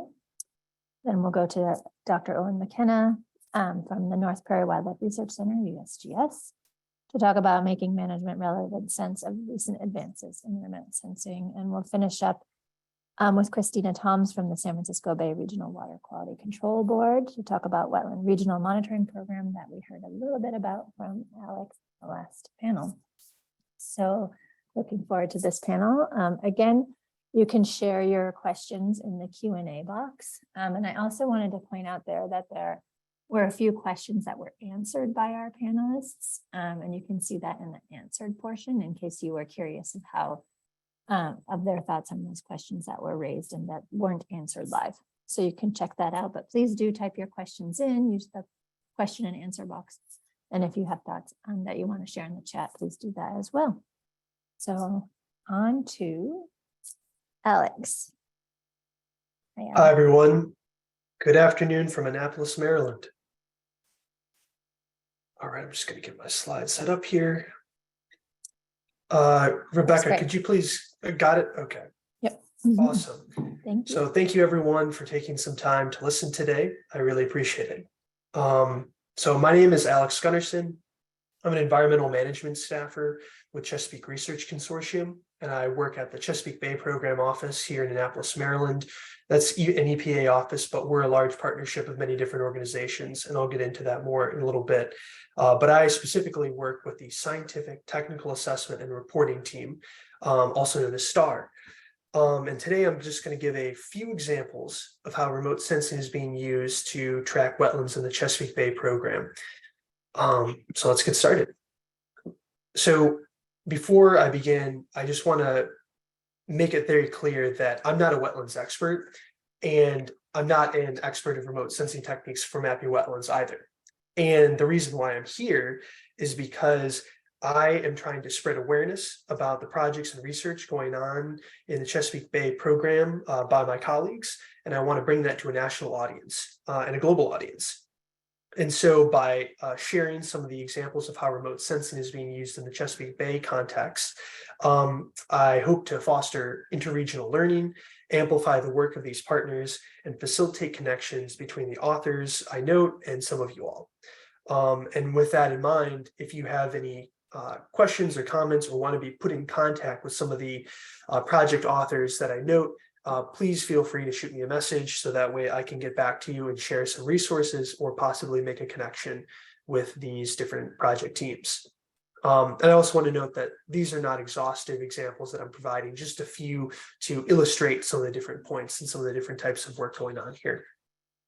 So just give you an outline of what I'll be talking about today. I'm going to spend a fair amount of time talking about the context here of the Chesapeake Bay watershed, Chesapeake Bay program, the Chesapeake Bay Watershed Agreement, which organizes our work. I'll then talk about the wetlands outcome and the land use methods and metrics development outcome, and how adaptive management is used to facilitate learning from those outcomes, and how that provides a great role for remote sensing to help inform the wetlands components of those two outcomes. And for wetland projects with remote sensing involved, I'm going to look at some non-tidal projects first, so projects west of the fall line, and some tidal projects as well. So setting the stage for today, the Chesapeake Bay watershed is home to over 18 million people, and it continues to grow. It's about 64,000 square miles in size and encompasses 6 US states, including New York, Pennsylvania, West Virginia, Virginia, Maryland, Delaware, and the District of Columbia. There are over 100,000 streams, creeks, and rivers in the Bay watershed. Within the Bay watershed, restoration and conservation work is coordinated by the Chesapeake Bay Program, which is a partnership of federal and state agencies, local governments, nonprofit organizations, and academic institutions. And that includes about 19 federal agencies, nearly 40 state agencies, and approximately 1,800 local governments, more than 20 academic institutions, more than 60 non-governmental organizations represented through our advisory committees. And the reason why we have a partnership to address these socio-environmental issues in the Chesapeake Bay region is because partnerships can achieve better environmental results and save time and money, because you can bring together different expertise, authority, and resources from a broad range of organizations. You can encourage involvement among many stakeholders. You can promote a more complete understanding of Bay issues. You can consolidate and coordinate the efforts of many groups, and you can allow organizations to complement and learn from each other while avoiding duplication. And the APA provides a role of organizing the federal agencies and houses the office, as well as providing a sizable portion of funding. And the Chesapeake Bay Program is guided by the 2014 Chesapeake Bay Watershed Agreement. This is the most recent agreement in a series of agreements that have been passed since the program started in 1983, but it's the current framework for Bay restoration. And there are 5 overarching themes, which are abundant life, clean water, conserved lands, engaged communities, and climate change. And across those themes, we have 10 goals, 31 outcomes. And there's a target deadline of 2025 for those 31 outcomes. And while the program and the outcomes will not expire at the end of 2025, we have that time-bound metric to encourage timely completion of these outcomes. And each outcome is designed to be a measurable target that we can assess. So that brings us to the wetlands outcome, most directly related to what we're going to be talking about today, which is to continually increase the capacity of wetlands to provide water quality and habitat benefits throughout the watershed, to create or establish 85,000 acres of tidal and non-tidal wetlands, and enhance the function of additional 150,000 acres of degraded wetlands by 2025. And I just bolded and underlined some of the key phrases here, which is water quality and benefits, and those 2 restoration targets. So just to give you some context as to why those targets were selected, historically, there were about 3 million acres of wetlands in the Chesapeake Bay watershed, about half of which remain. So for that enhancement portion, that's 10% of the current wetlands that are remaining, specifically targeting those degraded resources. And then of the 1.5 million acres lost, approximately 1 million are available for restoration. And so the 85,000 restoration goal is about 5% of those lost resources. And approximately 1% of those come from agricultural lands as of the 2020 Chesapeake Assessment Scenario Tool data we have. So what's the progress of our wetlands outcome? While there has been some recent progress, we can generally say that it's off course. But we can't say much more of that with greater precision, because the Chesapeake Bay Program only tracks wetland creations recorded as a best management practice, or a BMP, which are used for water quality. And this is tracked through the National Environmental Information Exchange Network. And so wetland restoration for the purpose of providing benefits to living resources or functional enhancement of existing wetlands are not included in this data set. So what we do have available are those BMPs that I talked about, best management practices, which have a water quality goal. And if we look at this figure here, we can see that there's been a moderate increase over the last 20 or so years in wetland restoration for best management practices. And that includes both the gain, the ones that have been implemented, and verification of ones that we have lost. Now, if we put that in the context of a net change or wetland land use loss, we see that it's an overall picture of decline since the 80s, although it has been smoothing out in recent years. So, however, we can still conclude that wetland acreage data are inconsistently reported and inaccurate for assessing progress towards this outcome, since we have the habitat portion missing and only restoration for water quality has been recorded so far. However, extensive work is underway to identify consistent means for collecting data by maximizing the existing data reporting processes and using other methods. And that's where remote sensing really comes in handy. That brings me to the other outcome, which is known as the land use methods and metrics development outcome, which is focused on improving our knowledge of land conversion and developing a methodology and metrics for characterizing the rate of wetland conversion, and then quantify the potential impacts of this conversion on water quality, healthy watersheds, and communities. So this outcome is very complementary to the wetlands outcome because it helps drive the focus on tracking wetland conversion. And the progress of this outcome is that is on course, because Chesapeake Bay program has a wonderful GIS team and many partners that it works with to develop data sets for the region. The flagship data set, which is Chesapeake Bay Program Land Use Land Cover Data Project, with the main partners being Chesapeake Conservancy, University of Vermont Spatial Analysis Lab, U.S. Geological Survey, other Chesapeake Bay Program partners, and Drexel University. And so this flagship data set is a 1 meter land use land cover data set from 2013, 2014, and 2017, 2018. So we do have the ability to do change detection now. It has over 50 unique classes and is the key data source for informing progress on many Chesapeake Bay program outcomes. So this data set, you're going to see how it's been used in some other projects later down the line. But as you can see, it uses National Agricultural Imagery Program, or NAEP imagery, which was mentioned earlier by some of the panelists. So we've talked about the two outcomes that are relevant for wetland monitoring in the Chesapeake Bay program and the policy organizing that with the wetlands outcome. Now let's keep in mind the context of adaptive management. The Chesapeake Bay program uses a strategy review system, which is a 2-year process to evaluate and analyze the progress that each outcome is making towards meeting its goals. And as you go each step of the process, you review what are some of the uncertainties that were previously had and what have we learned that we can then implement into managing better as we go along.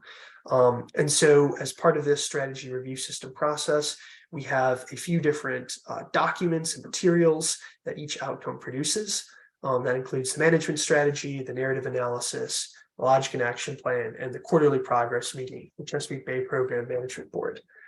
And this is a helpful framework for looking at remote sensing of wetlands because it allows us to see how the different actions that are tracked in the adaptive management process can narrate how remote sensing technologies are being used for wetlands. It also provides good incentives and or a strong recommendation for remote sensing, because it then provides key recommendations that managers can provide to request more resources to monitor these wetlands. Another part of adaptive management I want to mention is the comprehensive evaluation of system response report, which was recently produced by the Chesapeake Bay Program Scientific and Technical Advisory Committee. And this is a very large report with many different components to it. But one of the ones that I want to emphasize today is a policy implication they had, which is that opportunities exist to adjust approaches to prioritize management actions that improve living resource response.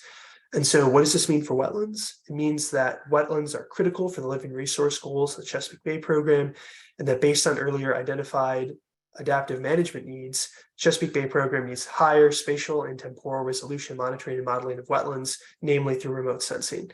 And the CSER report provides added emphasis to adaptive management to focus on these technologies.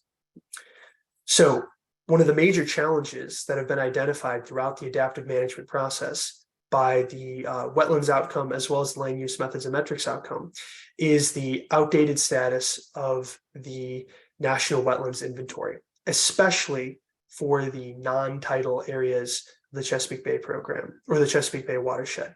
So if we look west of the fall line here, we see many of the data sets from NWI for Pennsylvania, New York, and Western Virginia and West Virginia are from the 80s and 90s. And so a key point from the wetlands management strategy is that regularly updated national wetland inventory or equivalent maps for each state would support identifying wetland restoration opportunities. And in the Logic and Action Plan, which is the 2-year adaptive management plan that each outcome team adopts, is their first management approach is to improve wetland mapping and the wetland restoration reporting and tracking process. So this takes us to some of the wetland remote sensing projects that I want to highlight today. And you'll notice I put the icons of the different organizations that have been involved in the top right corner or in other corners of the slides, and also the authors and the partners involved. Since these aren't projects that I have not been involved in these projects, but I want to highlight their work so that we can spread the word about all the great effort that these groups have been doing on this issue. So for this one, the AI Wetlands Mapping Project, led by the Electric Power Research Institute and Chesapeake Conservancy, has been very effective for non-tidal wetlands. And some of their data inputs are that NAPE imagery again, Sentinel-2, and a couple LiDAR-derived products, specifically geomorphons, so for high-resolution stream mapping, and then also intensity, which is an index that is normally associated to identify water in persistently wet soils. And there's an image of the geomorphons on this slide. And they utilized deep learning convolutional neural networks. And this is a machine learning technique approach typically used for image detection. And what they found is that this was 94% accurate when using NAPE, Sentinel-2, and LiDAR-derived products. And what was even more interesting is that a simpler model they produced using only NAPE and Sentinel-2 imagery, it resulted in 91% accuracy. So only about 3% gained from using those LiDAR-derived products in this instance. And they found that it was spatially generalizable, contingent on limited retraining data. Another non-tidal wetlands mapping project I want to highlight is one that is upcoming. And this is through the Chesapeake Bay Trust Goal Implementation Funding, so to support the goals of the Watershed Agreement. And just recently, $90,000 was set aside for the development of necessary techniques for mapping non-tidal vegetated wetlands in areas with outdated wetland maps. And the purpose of this is to develop a new approach to cost-effectively model the likely location of non-tidal vegetated wetlands within the Chesapeake Bay watershed west of the fall line, and to develop a workflow and cost estimate for making these features Federal Geographic Data Committee standard compliant. And this is where that high resolution 1 meter land use land cover change data set talked about earlier becomes really handy for the Chesapeake Bay region, because it covers the entire watershed and it provides a good base for other projects. Looking on the tidal side of things, U.S. Geological Survey put together a wetland cover mapping project where they use the unvegetated vegetated marsh ratio for Landsat 8. And they were able to use it for the entire conterminous US, spectral indices, and use Sentinel-2 and NAPE imagery for calibration purposes. With this project, they found that they could track wetland extent, expansion, and loss pretty well. They could create wetland stability thresholds, and the classification methodology allowed for delineating wetlands vulnerable to open water conversion, which is a large concern of wetlands in the Chesapeake Bay, especially since sea level rise is such a big pressing issue. Some of the implications were that this methodology will support the Chesapeake Bay program wetland outcome by tracking tidal marsh restoration and loss with freely available data like the Landsat archive. Another tidal project that I wanted to highlight comes also from the Chesapeake Bay Trust Goal Implementation Team funding. It was carried out by the Virginia Institute of Marine Science. And with this project, they compared 5 different models to examine marsh migration in response to sea level rise. And by comparing these models, they were able to identify that differences between the models come from water level alignment not being precise, the resolution of underlying data, and the source of underlying data. And they also found that there are not strong patterns between marsh model parameters and migration results, and that results are not consistent across locations. And we bring this up because this is an applied use of remote sensing. Many of those marsh models had remote sensing inputs, and the expansion of those applied products has been very helpful in this context. Additionally, there's another project currently ongoing through the Chesapeake Bay Trust Goal Implementation Team funding, and that is for a collaborative marsh adaptation project with partnership building. And this project also uses remote sensing, imagery, and other methods in the base maps and the other underlying selection and priority alignment of marsh adaptation and restoration projects in the Chesapeake Bay region. And I bring up these two Chesapeake Bay Trust goal-funded projects because as part of the competition process for these funds, one needs to connect it to the adaptive management process. And so by documenting the needs of the outcomes in the adaptive management process, one can more securely achieve these funds and help structure prioritization of where limited funds can go. So in conclusion, in the context of the Chesapeake Bay, remote sensing techniques are supporting efforts to meet wetland restoration goals, and that adaptive management is tracking the role remote sensing is playing in active wetlands, especially with the pivot of resources for non-tidal vegetated wetlands. And given the widely available data in the Chesapeake Bay watershed, the region is dynamic in its usage of remote sensing for tracking wetlands as the adaptive management process supports continual learning and then evaluation and enhancement of management as newer technologies, as was discussed earlier in the workshop, become available for the remote sensing of wetlands. And then here's a list of some of the sources that you can find online, and I'm happy to share any other information that can be of help. And thank you so much, Alex. It was really great presentation, so much information that's, I'm drawing it into the management context, which I think is really important, especially as you mentioned, where there's out of date data or maps that are being relied on now for a lot of management decisions, and how can we use these new technologies to update those so that we can make better policy decisions. So really important. You did, there was one question in the Q&A that I'm going to pose, and then we'll take some more at the end, but the question came from David, and he wanted to know, has the Chesapeake Bay program used scenario analysis to explore the interaction of climate change and nutrient? Yeah, I can take an attempt at answering that. So the Chesapeake Bay program uses a tool called the Chesapeake Assessment Scenario Tool, or CAST, to evaluate nutrient pollution. And wetland land loss has been, or wetlands are a part of that. I know with climate change in general, there have been efforts to enhance. There are 2-year updates to the Chesapeake Assessment Scenario Tool, and I'm sure there are that team would be able to better answer this question. But I do know that sea level rise is a concern of the Climate Resiliency Work Group here at the Chesapeake Bay program, and we are looking often at the connections between wetland land loss and nutrient pollution. So if you'd like, I can follow up, or I can provide some contact or provide more information on the Chesapeake Assessment Scenario Tool and how wetlands connect to that. Great, yeah, thank you. And we will post these slides again on the event page, so you'll be able to access that long list of resources. That's really great. I think that will be really helpful for folks. Thank you, Alex, for getting us started on this panel. And now we're gonna go to Owen.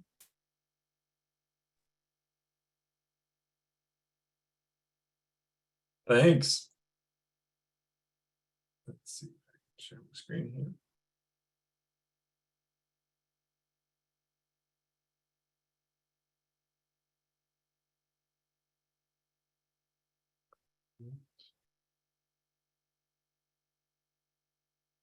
How's that? Perfect, great. Excellent. Well, thanks for having me on this panel, and it's been really interesting to hear from different perspectives of folks that are thinking about wetlands and wetland management and all these new tools and ways that I'm also thinking about wetlands. And so we'll move from the East Coast to the middle of the continent. I talk about prairie pothole wetlands and what's going on in the upper Midwest and northern Great Plains. So I'm Owen McKenna. I'm a research ecologist with USGS. So I'm a research scientist similar to Catherine. And I am located at the Northern Prairie Wildlife Research Center in Jamestown, North Dakota. I'm also working with the Midwest Climate Adaptation Science Center, which is in St. Paul, Minnesota. And I just want to lead off. So as Catherine said, USGS scientists, we support a lot of management, but we are not land managers ourselves. And so a lot of the work that I'll be talking about today is really driven by these collaborations and co-production with our state and federal management partners, as well as our tribal management partners in Minnesota and beyond. And we've been trying to work really hard to kind of integrate all these different aspects of what managers are actually doing on the ground versus maybe what policy is being derived or applied higher up in organizations. And in terms of the remote sensing aspect of this, I want to thank the team that I'm working with. It takes a lot of different tools to understand these wetland systems, as the different speakers have talked about. And Audrey Lostbike had joined our team recently, and she's really a lot of the powerhouse behind the remote sensing that I'll be talking about today. So I really wanted to give a shout out to Audrey and just thank the team. So as you can see from this big alphabet soup slide, it takes a lot of folks to support and apply this science. And so, as I said, we're moving to the middle of the continent in an area about the size of California, Washington, and Oregon combined. So the prairie pothole region stretches from as far northwest as Alberta, Canada, down to Iowa and the Des Moines lobe. And so we have this really large, expansive area that gives us a laboratory to study ongoing climate change across these precipitation and temperature gradients, as well as land use change that has created a landscape that is depicted in this really beautiful piece of art, where we have on the left side a lot more of these depressional wetlands that may be less connected under certain conditions to the stream networks, and so allow water to pool on the landscape, provide habitat for migratory waterfowl and water birds, as well as a whole bunch of other species. So these wetland ecosystems are really interesting. I think I'm preaching to the choir on that with the folks that are on this call. But then we're also, the realities of how these wetlands function in terms of water quality and in terms of wildlife habitat are what we're really trying to understand and really apply remote sensing techniques. And so, so in that vein of habitat for wildlife and water quality, there's a lot of, as I think to lead it off, someone said that wetlands are having a moment, right? And so really what I've been trying to focus the science that we're doing on is getting the best information out there and best research to try to support this idea that as more investments go towards restoring wetlands, we can do these in strategic ways. And so, it's really interesting to see kind of all these different approaches and different spatial and temporal scales that we're going about how to quantify what wetlands are doing in the landscape. And so, better kind of situated picture for folks that might be on one of the two coasts of the country. So here we are in the middle. Again, thinking about things in terms of migratory birds. A lot of them come through this area to either breed or as they're going to the Arctic to breed. And then it's also the confluence, or it's also the headwaters of many of the large river watersheds in the country. And so, yeah, similar to others, we're in good company here of folks that are using lots of different tools to study these dynamic systems.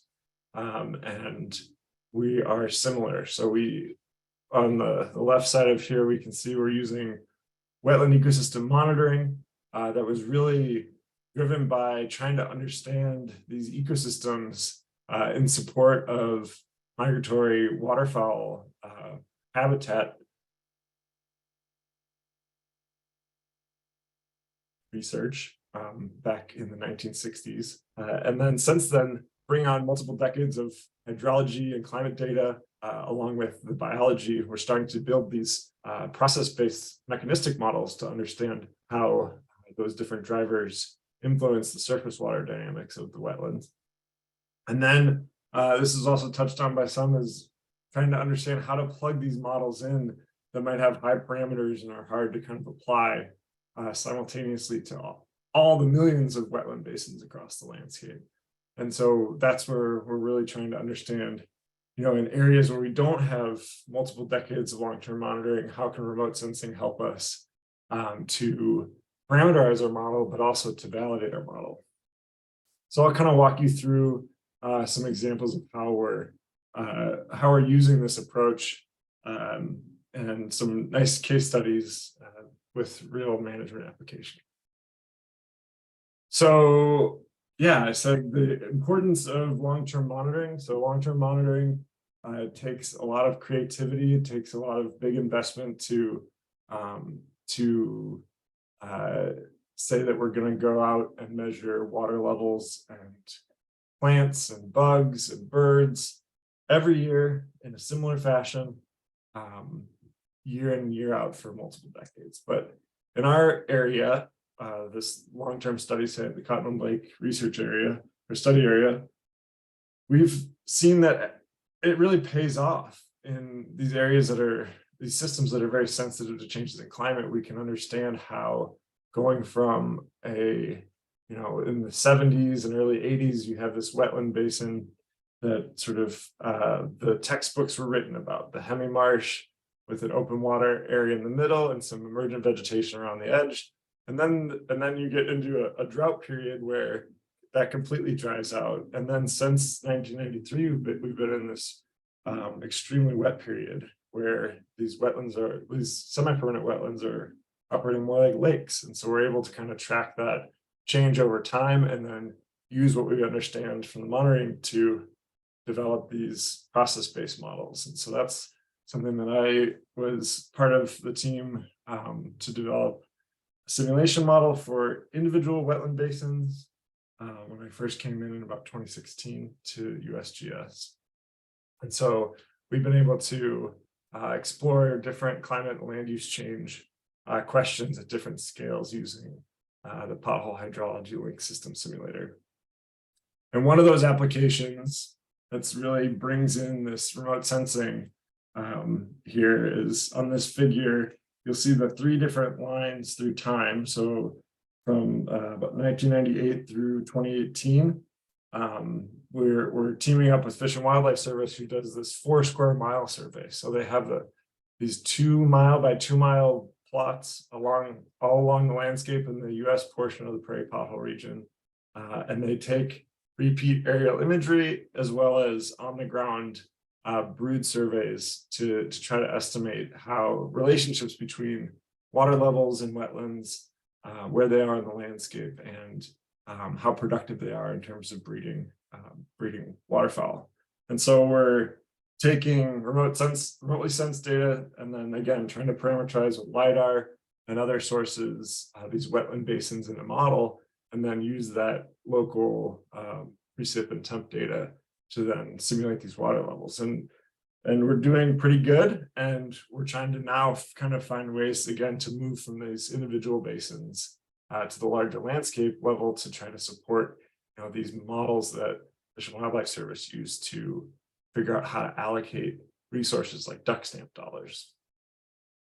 And so yeah, so that gets us thinking about what a lot of the speakers have been talking about, these different sources, and how do you decide what's the best thing for your system. And I wouldn't be a good ecologist if I didn't say it depends, because it really does depend. And I think that's where a lot of the management community and all this wealth of knowledge about local systems over time really pays off in trying to kind of tailor how we evaluate what different remote sensing data sources would best support understanding how the landscape is changing over time. And so one area that we're working right now is in the Minnesota River Basin, which is part of the prairie pothole region. And it has very high intensity in terms of row crop agriculture, but then it also, this figure here from Hampton et al. 2018's Nature Geoscience paper, you can see it also has a relatively high density of, or percentage of wetlands relative to some of the other areas in the upper Mississippi River Basin. And so it's kind of hard to see, but if you squint closely, you can see all these little tiny freckles, green and pink and salmon, and those are Fish and Wildlife Service and Minnesota State managed lands and tribal lands as well. And so there are conservation investments on the landscape right now. So we're trying to understand, how those investments are going to be potentially impacted by climate change, but also, there's also this sort of large area with less investments where we could potentially inform future restoration efforts. And this is sort of shows that in a more quantified way at the Huck 12 level, where we can see the count of those wetlands. So again, but no surprise there, where the highest densities of wetlands are, there's already kind of that current investment on the landscape. And they're similar to how I mentioned in the beginning, we're working with lots of different partners, and from federal and state management agencies to NGOs like Nature Conservancy and Ducks Unlimited. And then on the Minnesota River and on the Mississippi, right after the confluence, are 4 different Dakota tribes that their land base, their trust lands are actually on the river itself. And so we're partnering with them as well to try to understand their unique perspective within a watershed and how they're managing wetlands within their boundaries as well. And again, to touch on kind of what our strategy is, we're trying to really help them understand, how their current portfolio of investments are going to be impacted by climate change, especially focusing on that interplay of what's the water quality benefits and the wildlife habitat benefits. And so, these systems are known as more isolated wetlands, but under really extreme precipitation events and higher or wetter climate periods, we're seeing that there's more surface connections to the stream networks. And so that might actually impact how effective these wetlands are in terms of keeping nutrients out of rivers. And so, this idea of how are we using remote sensing, and why is this system applicable? We have these really small wetlands, some of them smaller than a half a hectare, so smaller than an acre, that we're trying to understand how the satellites are seeing surface water and vegetation dynamics. I think prairie pothole region and the playa region are really great study systems, and you see lots of different research going on here from all over the world because we don't have trees. And so it's relatively easy to see with satellites our surface water. But if you really zoom into these small wetlands that we know are really important for from the water quality and from the wildlife habitat standpoint, we really want to know, and managers really want to know, what are the limitations of these things. So one case study, we're working with Fish and Wildlife Service at one of their waterfowl production areas in Minnesota. So they actually have water level monitoring data at these sites that we use to help parameterize our wetland. Because so I mentioned Audrey earlier, some of this idea of this study really came from seeing what she was doing with her master's thesis, where she was applying these surface water change algorithms on the landscape, and doing a really good job for some of the medium to larger wetlands and lake water bodies. But then I had to, really focus on these little tiny wetlands and see, these little tiny wetlands that are circled, what's going on there? Is it missing the surface water because of the vegetation or because it's too small? And so that's where we got our simulation model running to try to parameterize these wetlands in the model, and we're doing a pretty good job based off of the observed water levels in blue or modeled in black. And then we kind of unleashed this big analysis of looking at May and June surface water in that complex of wetlands that I just showed from 1984 to 2021. And so this idea of size, how is that affecting the accuracy? So this is using 30-meter resolution Landsat data.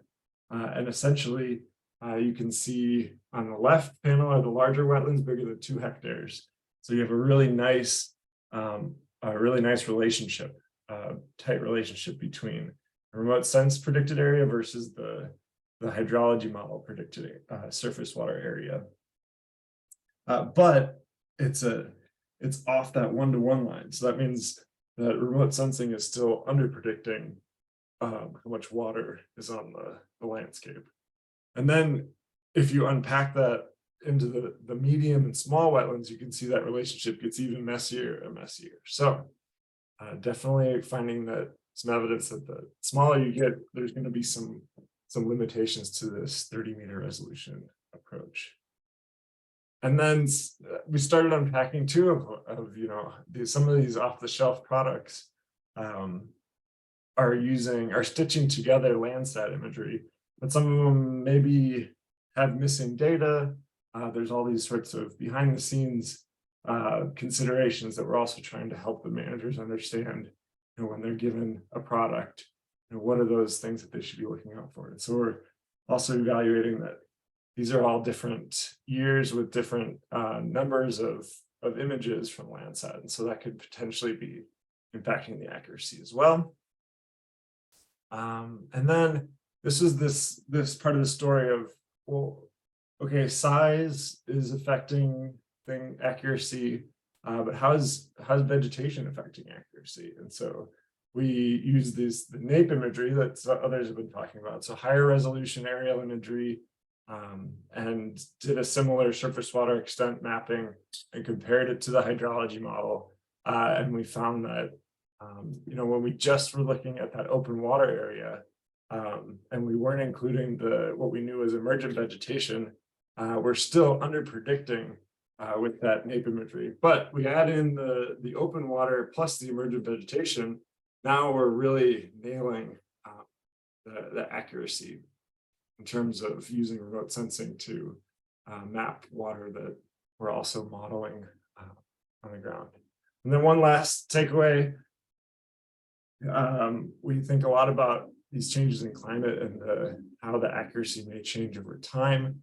And so this red is going to be our residual, our changes over time. So the closer we are to 0, the better the model is doing. And then PHDI is a drought index. So the higher it is, the wetter it was then, and the lower it is, the drier. And so really, we focus in on these drier times and realize, oh yeah, when things are drier and there's no water in these small wetlands, we actually see that it makes for better model fit. Whereas when things get wetter, the blues up here higher, you can see there's a lot more under prediction of water. So now we're trying to understand, what's the biological significance or the management relevant significance of these discrepancies. And with that, I'll leave you with this image of the same wetland 1 year apart to kind of show you that all that noise that people are trying to talk about, that us wetland scientists are crazy enough to try to quantify and show that the same system, give it a year, look a lot different on the ground and definitely different from satellites. Thank you. Awesome. Thank you so much, Owen. That was really great. So interesting. I have tons of questions. Uh-oh. no, it's just really, I appreciate the, the interest in the management implications, and my dog's gonna bark because the mailman is here, so I apologize.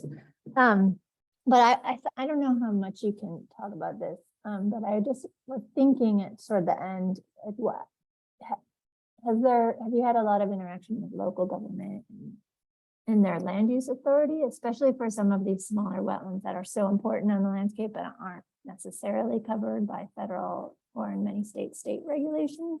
So are the work that you're doing applicable at that local level, and have you worked together?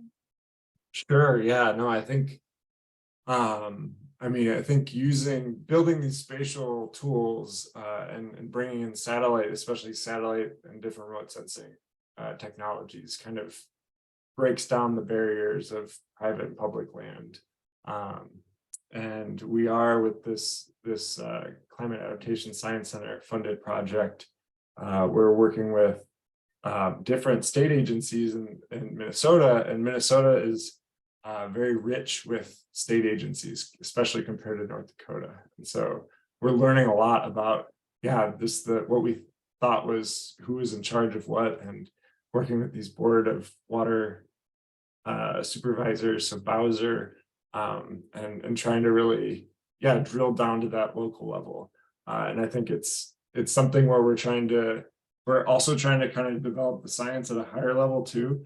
And so it's really an interesting way that we're engaging with these different levels, but certainly trying to get it at, really nicely validated products that we can kind of point to when people have questions about things in their own backyard, or at this like very local level that might be under the radar of larger kind of policy implications. Yeah, very much. I think it will be really useful. I'm going to ask one more question that you had in the question and answer before we turn it to our last presentation from Christina, but the question was about beavers and the role of beavers in changing stream hydrology to create ponds in surrounding wetlands, and wondering if that's coming into play, and how does that affect the work? Yeah, beavers are really important, I think, especially in areas in more of the forested parts of the upper Midwest, Northern Great Plains. So like I said, part of the cool things about these prairie wetlands are there's not as many trees, but certainly they're known as ecosystem engineers for a reason, I think. Another great kind of piece of the land use and climate change question of how these beavers are affecting things. Certainly a little outside my wheelhouse, but I definitely know there's a lot of great work from folks like Carol Johnston and others that have really looked at, really used, I think, up in northern Michigan and Minnesota, and worked with different tribes up there as well, that have been trying to understand how to manage lands and work with beavers as well. So another piece of the complex web of things we have to deal with wetlands. Exactly. Thank you so much, Owen. That was a really fabulous presentation. And now we're going to go to the West Coast again and hear from Christina on the Wetlands Regional Monitoring Project. Thanks, Christina. All right. Hi, everyone. If you'll bear with me, I have 3 different computer screens that I'm running. Hold on one second. Sure. I have to move you guys to the screen and then go here. And then I have to share. All right. Can everyone see my slides? They're coming. It's almost here. There we go. That's it. Super. All right, great. All right, well, I know that this has been a long day of great presentations. Really appreciate all the prior speakers. I feel like they've brought up so many of these issues that we hear time and time again about these questions of technology and how to use the right methods to develop the appropriate information products. And so I'm going to hopefully talk about all of these things and how we're addressing them in the San Francisco Bay region. So my name is Christina Toms. I'm an ecological engineer and senior scientist at the San Francisco Bay Regional Water Quality Control Board. And I serve as chair of the Technical Advisory Committee of the San Francisco Estuary Wetland Regional Monitoring Program. And today I'm going to talk to you about that program, how we've assembled it, why. Alex talked about some of our information products. He did a fantastic job. Thank you, Alex. That was a great primer for I think some of the things that I'm going to talk about today. And let's get started. All right, so today I'm going to talk a little bit about the WRMP. I'm going to discuss our science framework and our science priorities and how we're integrating remote sensing into our program to help answer key management questions. So as an introduction to the Wetland Regional Monitoring Program, you already saw these images from Alex of habitat loss in the lower San Francisco estuary.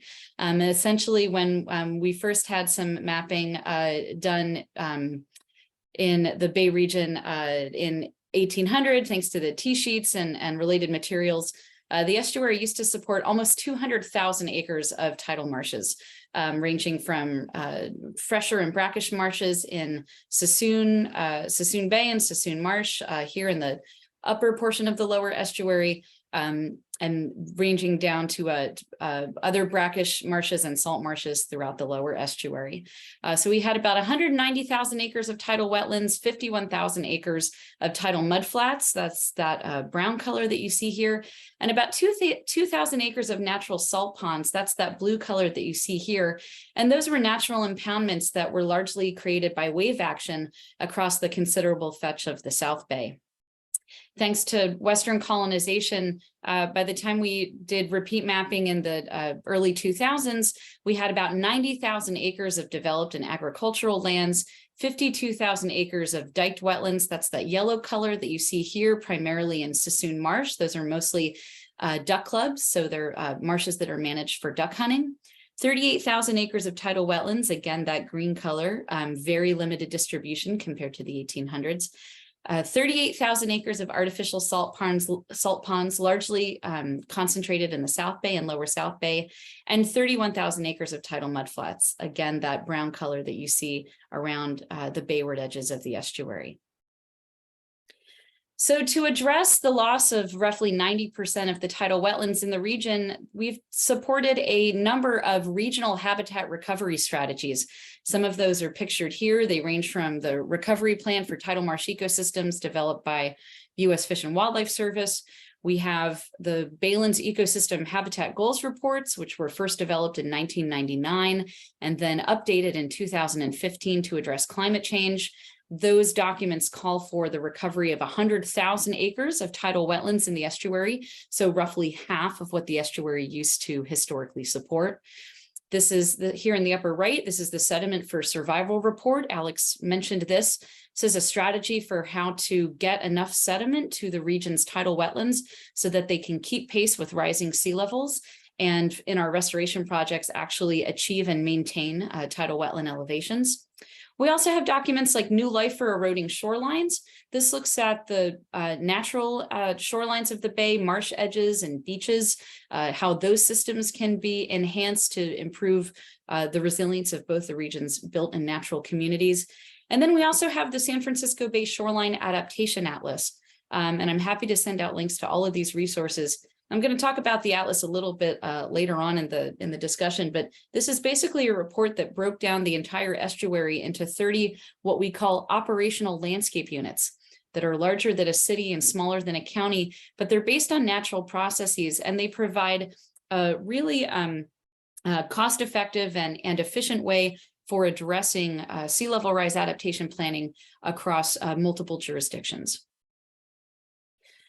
So we also support regional investment in habitat restoration. In 2016, San Francisco Bay Area voters in the 9 counties voted to approve Measure AA, which provides $25 million a year over 20 years to restore tidal wetland habitats in the estuary in support of a clean and healthy bay. So we have this target of 100,000 acres of tidal wetlands in the bay. We have about we're roughly halfway there. We have between 40 to 50,000 acres. And so we have to restore between 50 to 60,000 acres. And so that was the goal of this. This was approved by voters. It's actually a parcel tax on every single parcel in the 9-county Bay Area. And so that's a tremendous investment by Bay Area residents and voters in, excuse me, in tidal wetland restoration.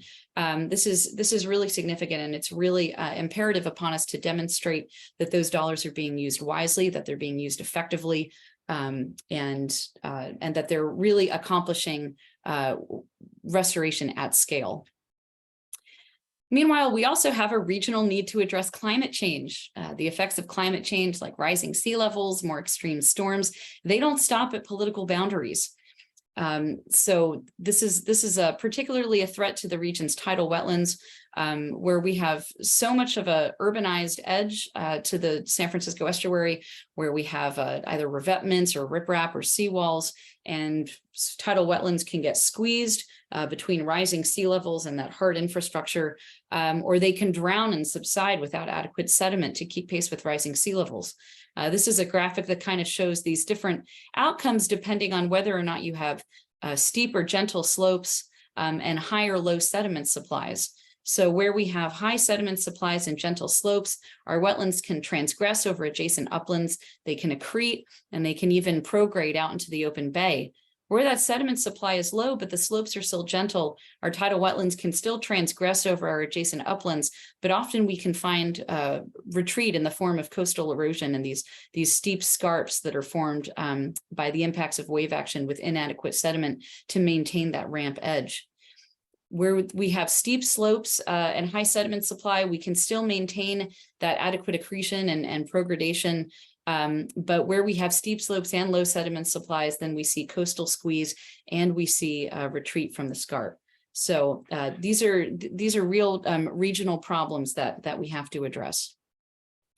This is modeling that Lisa Sheely Beers did back in 2014 that also looked at the impact of different rates of sea level rise and different suspended sediment concentrations on the region's tidal wetlands. And essentially what this is showing here is that in your scenario A here where you have, or A and B, where you have low rates of sea level rise, but in the 100 milligrams per liter case, comparatively high volumes of suspended sediment. The models demonstrate that the tidal wetlands can keep pace with rising sea levels, but where we have inadequate sediment and relatively rapid rates of sea level rise, as we see here in the scenarios E and F, particularly scenario E, where we have very low sediment supply, very high rates of sea level rise, we can expect that by the end of the century, a lot of our tidal wetlands might convert to unvegetated mudflat. So these are real regional problems. And so in response, there's been about 20 years at least worth of effort to launch a regional tidal wetland monitoring program in the region. And that's finally beginning to come to fruition. So if you visit wrmp.org, that's the website for the San Francisco Estuary Wetland Regional Monitoring Program. And this is largely based on a program called the San Francisco Bay Regional Monitoring Program, which is a water quality monitoring program that was established roughly 30 years ago by my agency, the Regional Water Quality Control Board. And modeled after the Bay RMP, what we essentially have is a steering committee made out of the region's decision makers.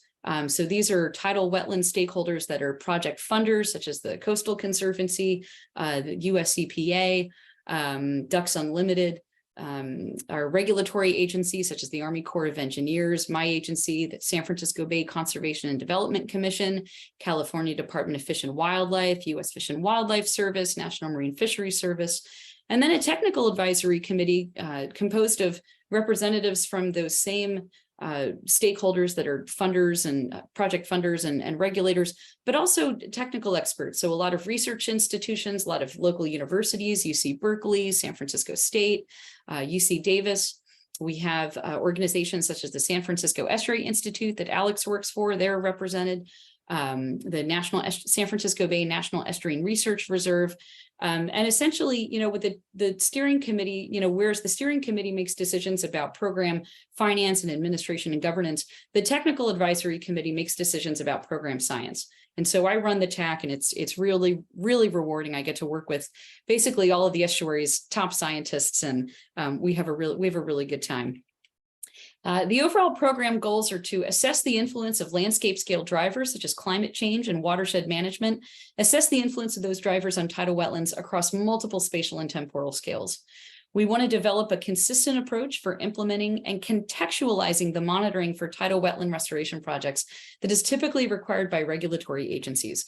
So much of the monitoring that's currently done in the region is done on kind of a postage stamp project site basis. And it makes it really hard to get to develop inferences and information about what's really happening at a regional scale. It's hard without a broader spatial context. It's really hard to understand if the observations we're making at these project sites really mean anything.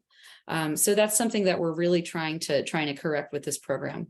We're really trying to develop information to support decision-making by a really broad range of tidal wetland stakeholders. So that includes land managers, project funders, project designers, tidal wetland restoration engineers, the regulators, as well as the general public and frontline communities.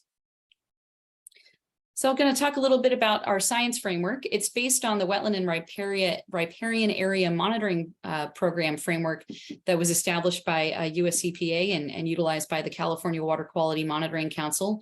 And essentially what the RAM framework is a way of developing monitoring programs that's built around key programmatic decisions. And so you start with those information needs. You start with those key programmatic decisions. And they help you define your monitoring focus, so your monitoring questions, your timelines, your geographic scopes. You utilize conceptual models to help you identify your key data needs, your indicators, and your analytics. You use that in turn to select your data collection methods. So that includes level 1, your remote sensing, your inventories, your maps. Level 2, qualitative assessment of field condition, often rapid assessments, and level 3, which is quantitative assessment of field condition. I'm going to talk a little bit more about this in a little bit. But we integrate level 1, level 2, and level 3 sampling techniques to develop a sampling plan. And right now, this is where the program's at right now. We're developing our monitoring plan. We're going to have it established by the end of the year. And in parallel with that, we're also implementing some early science actions, including some of the mapping efforts that Alex discussed earlier. These products are then used to develop information that answer those programmatic questions. And so the cycle continues with this kind of iterative selection of questions and answering those questions and developing new questions. So the guiding questions around which the WRMP is built, first, where are the region's tidal wetlands and wetland projects and what net landscape changes in area and condition are occurring? How are external drivers such as accelerated sea level rise, development pressure, and changes in runoff and sediment supply impacting tidal wetlands? How do the policies, programs, and projects to protect and restore tidal marshes affect the distribution, abundance, and health of plants and animals? What new information do we need to better understand regional lessons from tidal wetland restoration projects in the future? And how do policies, programs, and projects to protect and restore tidal wetlands benefit or impact public health, safety, and recreation? This is an incredibly complex graphic that I'm not going to walk you through step by step because we only have limited time. But what we're essentially trying to do here is demonstrate what are some of the fundamental physical and ecological drivers that drive the outcomes of interest, and how's the WRMP monitoring those. So all of these different little orange numbers you see here, these are different WRMP indicators that the program anticipates monitoring. So it includes, fundamental drivers such as tidal inundation, suspended sediment supply, salinity, marsh hydrogeomorphology. And these, essentially these are drivers of habitat. And the habitat, are the distribution, the abundance, and the condition of the habitat is what governs the fauna and flora that we can find in those habitats that are often very much of management interest, particularly in San Francisco estuary, where we have a number of federally and state listed species. And if we monitor these drivers properly, we can identify these thresholds that can really serve as triggers for management action. So identifying those thresholds is a really, really key focus of the WRMP. So I want to talk a little bit about our science priorities and how we're addressing these science priorities using remote sensing. So first, our largest one that's really relevant to remote sensing is our science priority of developing surveys and an inventory of the distribution, abundance, diversity, and condition of tidal wetlands. And this is in response to our guiding question 1. And some of the products that we're developing to answer this science priority include a number of different types of maps. So essentially the way we're thinking about these maps and these remote sensing products is primary mapping indicators and then secondary or derivative mapping indicators. So if we think about some of these core maps, these core remote sensing needs that we can address, the Baelen's change base map that Alex mentioned, which is a map of Baelen habitats and landforms and landscape features. That's a really fundamental primary mapping indicator. Developing a map of the location and the distribution of the estuarine terrestrial transition zones, right? Where they're connected to existing tidal wetlands, where they're not, where they're connected to potential future restoration projects. That's a fundamental mapping need. Elevations and elevation capital, that is also obviously a fundamental mapping indicator, as well as vegetation alliances. And so if we have those 4 ingredients, those primary mapping indicators, we can derive a whole host of secondary maps or secondary derivative products, such as maps of the complete tidal wetlands per the definition in the Baelen's ecosystem habitat goals. These are tidal wetlands that have robust physical and ecological connections to habitats above the tides, within the tides, and below the tides. Maps of special status species habitats, maps of changes in vegetation communities and in tidal wetland morphology. So this is really, there's really, once you have these fundamental remote sensing products, there's really a lot of different things that you can do with these products. And so I have outlined in red just some of the key products that are focused on habitat abundance and distribution, right? So that's these 3 right here: the Baelen habitats and their features, the estuarine terrestrial transition zones, and the map of complete tidal wetlands.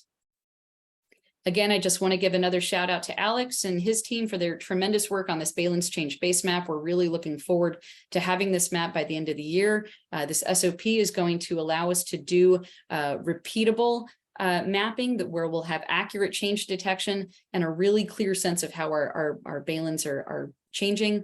Right now, we anticipate implementing remapping every 5 years. Just really excited to see this effort get on the ground, really excited to see the products that are coming out of this base map. Our science priority was focused on distribution, abundance, and condition. So our maps get at the distribution and abundance part. CRAM, which is the California Rapid Assessment Method, this is one of the tools we're using to get at diversity and condition of those tidal wetlands. And so one of the things that we're doing is using our remapping to get a better understanding of where the wetlands are and therefore where we should be implementing CRAM so we can get a sense of the condition of those wetlands. And SFEI has a lot of tremendous material on their website. If you go to cramwetlands.org, you can learn all about CRAM. It's a really, really great repeatable tool. Another science priority for the program was establishing our benchmark sites and our monitoring site network. And our spatial framework is really based around 3 types of sites. First, we have our benchmark sites, which represent mature, mostly ancient marshes in the estuary. So these are the remaining fragments of marsh that haven't been diked off or drained or really significantly altered in any way from colonization. There aren't a lot of them left in the estuary, particularly, like I said, we've lost 90% of the wetlands throughout the region. So we really have very limited suite of candidates for benchmark sites. Then we have reference sites. These are often older, more mature marshes, perhaps not as old or ancient as the benchmark sites, but they represent a reasonable target conditions for restoration projects. It's highly unlikely due to climate change and anthropogenic influences on the estuary that any of our restoration projects will ever look anything like these ancient Holocene marshes. But they can achieve certain target levels of diversity and condition, and those are really represented by the reference sites. And then we have restoration projects, and they reflect a variety of design and management approaches. And together, we really want to be able to correlate each of these 3 project types within discrete subregions of the Bay, within discrete operational landscape units and with subregions. We want to correlate them spatially and temporally based on relationships described in the WRMP's compendium of conceptual models, based on empirical observation or simulation models, or really just consensus best professional judgment. And this is really where remote sensing comes in handy, because it can really help us understand how we can correlate these projects and these sites to each other across different scales of space and time. So this is an example of the different subregions of the Bay. We've got Sassoon, the North Bay, the Central Bay, the South Bay, and the Lower South Bay. We've identified benchmark reference and project sites in each of the 5 subregions of the estuary. You can see here, for example, on the left, this is the Napa-Sonoma Operational Landscape Unit, which we've designated as a priority region for monitoring. The green shows our benchmark site, which is Outer Raccoon Island. The marshes in yellow are our reference sites, so that's Bull Island and then Newer Raccoon Island, and then a variety of restoration projects, Pond 3, Cullinan Ranch, Pond 2A, Ponds 9 and 10. These are all our different restoration projects in the region. And so what we've done is we've established a priority monitoring network in each of these 5 subregions, and then also identified some secondary priority networks where we can further grow our monitoring as the program resources expand. Other science priorities include implementing repeat surveys, essentially change detection of living organisms and their habitats, and analyzing the sources of sediment to counter the threats of sea level rise. And again, we're doing this through a number of our remote sensing products. So here in this orange color, these are remote sensing products that relate to hydrogeomorphology that help us understand where our wetlands are and aren't keeping pace with sea level rise, where they do have adequate sediment to keep pace and where they don't. So that includes maps of bayland elevation and elevation capital, maps of changes in tidal wetland morphology, such as where we might see channel networks or ponds or pans expanding or contracting, and then maps of changes in natural foreshore locations. So again, where we see that edge of the wetland either expanding, prograding out into the bay, or retreating and eroding back. With regards to surveys for special status species and native plants and dependent organisms. So one of our fundamental remote sensing products is a map of bayland vegetation alliances. Our derivative products include maps of special status species habitats, maps of changes in those tidal wetland vegetation alliances, and maps of invasive plant species where management action may be warranted. We're also coupling, particularly for these 2 science priorities, we're coupling our remote sensing with level 3 data collection with field sensing. So actually getting out into the marshes, installing gauges, doing, RTK surveys. So this includes, surveys of topography, bathymetry, geomorphology, directly measuring developing time series of inundation and salinity. This is particularly important in the more landward portions of the baylands. Right now, San Francisco Estuary has pretty decent tide gauge coverage for kind of the main spine of the estuary where there's commercial shipping, but elsewhere along the margins of the bay where the wetlands are, we really have very little direct data collection. So this is going to be really important. And I think Alex touched upon this a little bit to really further refine our tidal datums, our salinity fields, and really get a sense for some of the fundamental physical drivers of tidal wetland condition and abundance. Other field sensing level 3 data collection that we're implementing is vegetation percent cover. Also, related vegetation metrics such as plant vegetation height, structure, patch characteristics, and the status and trends and the abundance and distribution of key indicator tidal wetland organisms. So that would be rare plant species, birds, fish, mammals, and so on. And so to explain for the program to describe how we're relating level 1, level 2, and level 3 data collection, we have multiple technical working groups that fall under the TAC. So I manage a lot of work groups. And what each of these work groups is developing are SOPs, or standard operating procedures. And these are repeatable techniques for how we can collect level 1, level 2, and level 3 data. And critically, how we relate these different types of data across different scales of space and time. And when one type of data collection, for example, remote sensing, can serve as a trigger for another type of data collection, such as the implementation of CRAM or the collection of site-specific field monitoring data. So right now, we've completed our SOPs for habitat mapping, and Alex showed you some of the in-progress products of that SOP. We also have the SOP for CRAM, for perennial estuarine wetlands. That's been complete for about a decade now and has been implemented not just throughout the San Francisco estuary, but throughout in tidal wetlands throughout the state of California. We're currently developing our SOPs for hydrogeomorphology.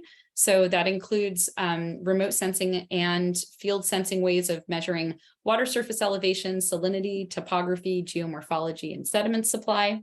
Vegetation, again, for both vegetation mapping and percent cover at a site, a quadrat scale level. We're developing those SOPs right now. And we recently completed a SOP for assessing fish and fish habitat, which is really tricky in tidal wetlands because my background is in engineering. All of my degrees are in engineering. I really didn't appreciate how challenging it can be to assess fish in tidal wetlands when your tidal wetlands are very high in the tidal frame and they're not wet very often. So the fish aren't in them very often. So I'm really proud to say that we've recently completed that SOP. That was a collaborative effort by a number of the region's regulatory agencies that have direct authority over fish and fish habitat. So if you're interested in seeing these products as they become final, we're posting them to our website, wrnp.org. And I expect that by the end of the year, we're going to have all of these are going to be complete. So we're going to wrap up the hydrogeomorphology SOPs and the vegetation SOPs all by the end of the year. And that's so they can feed into our monitoring plan, which is describing what the program is going to do, where we're going to be collecting data, how we're going to be doing it, and how we're relating all of this different level 1, level 2, and level 3 data. Our final science priority is monitoring the interactions between people and wetlands. The WRMP recently launched a People and Wetlands Working Group that is really looking at the human dimensions and the social dimensions of tidal wetlands. And this is a really great effort. I'm really excited about this. And I expect that there's going to be a number of potential mapping products that come out of this working group. For example, where tidal wetland conservation and restoration can promote community health and resilience, such as protecting critical infrastructure, such as homes and roads and schools and wastewater treatment plants and all of these critical infrastructure, and also providing benefits such as recreation. I feel like if there's anything that we learned during the COVID pandemic, it's the importance of access to open space, to get outdoors and get some fresh air, how important that is for our physical and mental and emotional social health as well. And so recognizing where the tidal wetlands where they can provide these benefits, or where they could provide these benefits with management and restoration intervention. So for example, the map that I'm showing here, this is from the Adaptation Atlas. So this is showing a map of the Wildcat Operational Landscape Unit, which is the northern shoreline of the city of Richmond. Richmond is an underserved community that has more miles of shoreline than any other community in all of San Francisco Bay. And what this map is showing here, basically these different colors are showing different climate change adaptation approaches, nature-based climate adaptation approaches, such as wetland restoration and conservation, beach nourishment, eelgrass restoration, the development of horizontal levees, which are subsurface seepage levees that beneficially reuse treated wastewater to reduce nutrient inputs into the bay and recreate these fresh to brackish to salt marsh gradations that we used to have all throughout the edge of the estuary. And so what this essentially shows is where can we do these different approaches based on governing physical processes and based on the opportunities that are there in the landscape, But this first version of the adaptation atlas was essentially a desktop exercise. It was using primarily, maps and remotely sensed data. And what we anticipate to do with some of the information that's being developed by the WRMP is improve these products and really develop a better, site scale strategies for how we can improve tidal wetland resilience and health and diversity, so they can provide ecosystem services to communities, so they can provide that protection for infrastructure, they can provide recreation. We also want to keep track of where tidal wetlands produce mosquitoes. Our mosquito and vector control districts here in the region, they have a pretty strong public health authority. And so, we want to make sure that as we're engaging in all of this tidal wetland restoration and conservation, that we're not creating any public health burdens. So I know that was a lot. We're doing a lot in the estuary, but some basic takeaways about this program is, we're really designing the Wetland Regional Monitoring Program to address the information needs of a really broad range of stakeholders. So regulators, project funders, scientists, the general public. We're wrapping our arms around a lot, and if it was just about the science, then it would be relatively straightforward, right? But we have to make sure that we're designing the science to be clear about how we're going to meet all of these distinct, often overlapping, but often distinct information needs. And we're doing that through the RAMP framework. So that's integrating level 1 remote sensing, level 2 rapid assessment, and level 3 field sensing data collection across multiple scales of space and time. Our remote sensing products are really focused on tidal wetland distribution, abundance, and condition, and as well as the key physical and ecological drivers that govern that distribution, abundance, and condition. And the SOPs that the WRMP is developing explain how remote sensing, rapid assessment, and field sensing can be used together to answer monitoring questions and develop information products for stakeholders.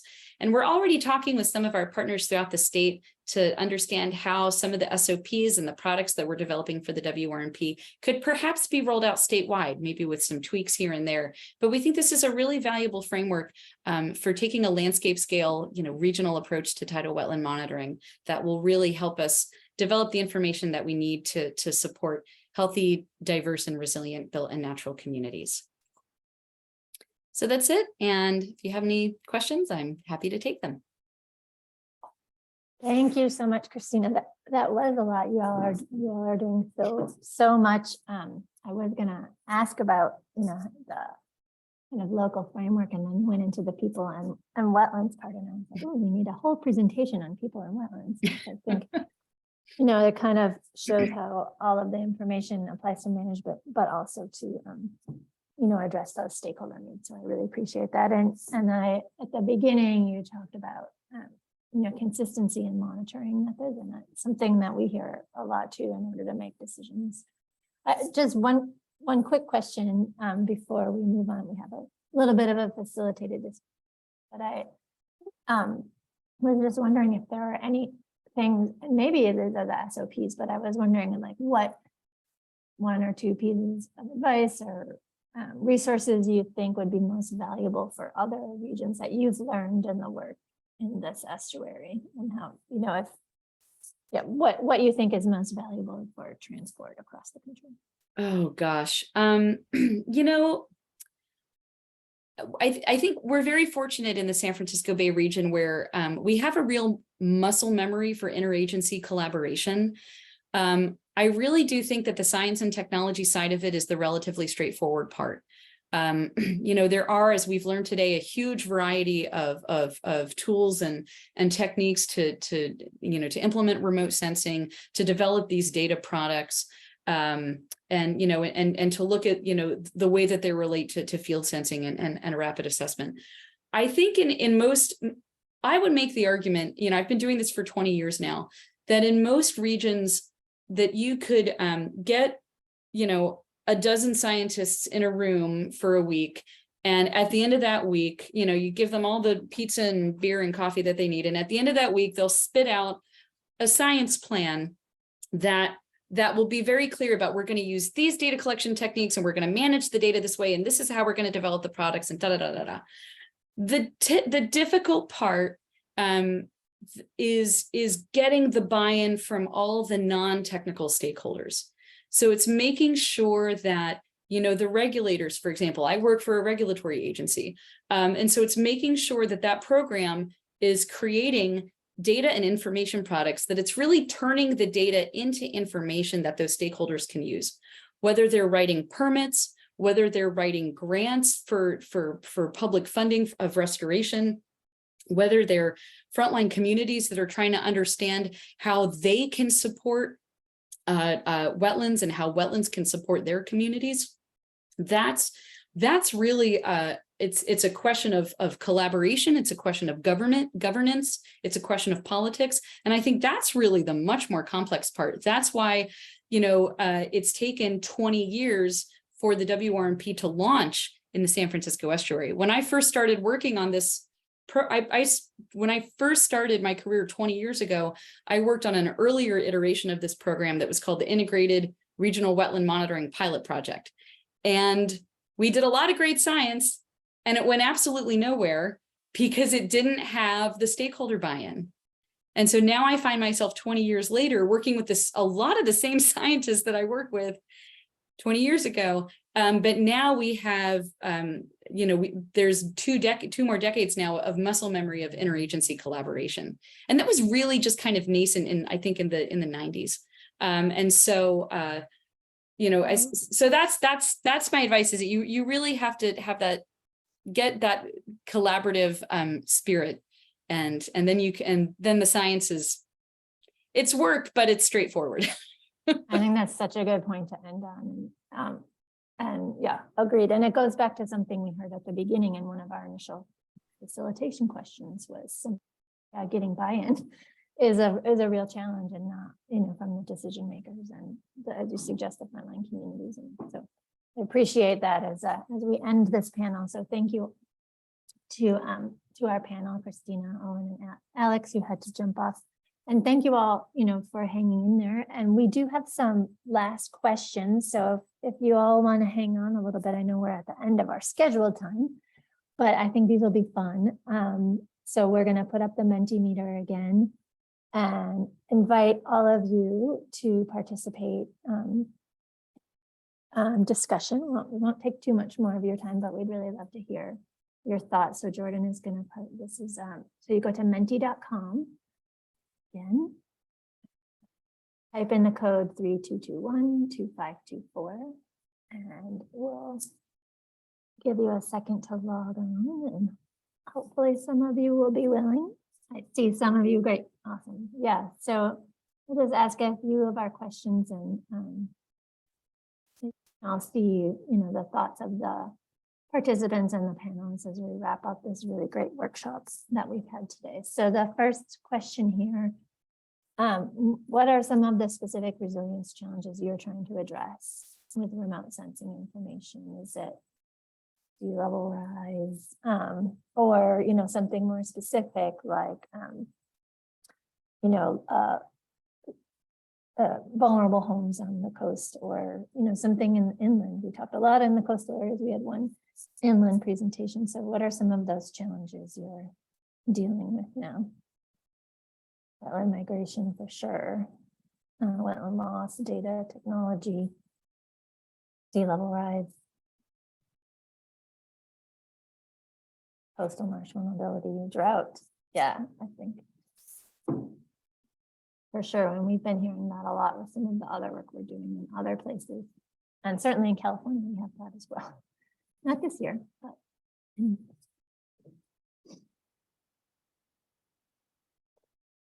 Headwater condition. Drilling alignment, ghost forests. Excellent. Jordan.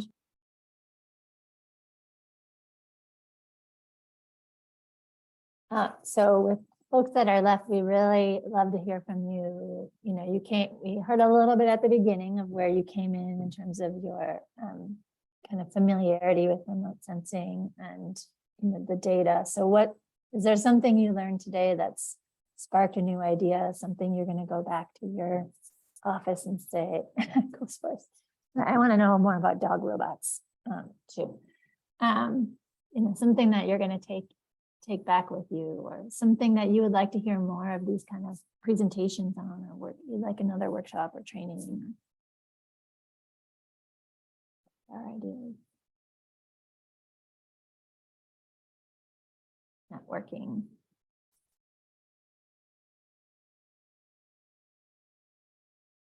Technology is good. And hopefully, and again, we mentioned that we will post these presentations to our event page. So all of these resources, and there's a bunch of lists of websites that you can check out. You can scroll through the presentations. You can also feel free at any time to email me or Jordan. You should have an email from Jordan if you participated in this workshop, and just let her know, and we can try to connect you up with data warehouses. And if there are any other resources that you have that you didn't see shared, websites folks can go to, things that we can, post to our event page in a list that would be helpful for other folks. If you can't think of now, or you can't, find it in the immediate term, you can email Jordan at jperry@eli.org, and you can send those to her, and we'll put those in a list and include that in the event page as well. Rebecca, we have a Yeah. hand raised, so I'm gonna let Okay. Lori talk. Lori, I'm Awesome. about to allow you to talk.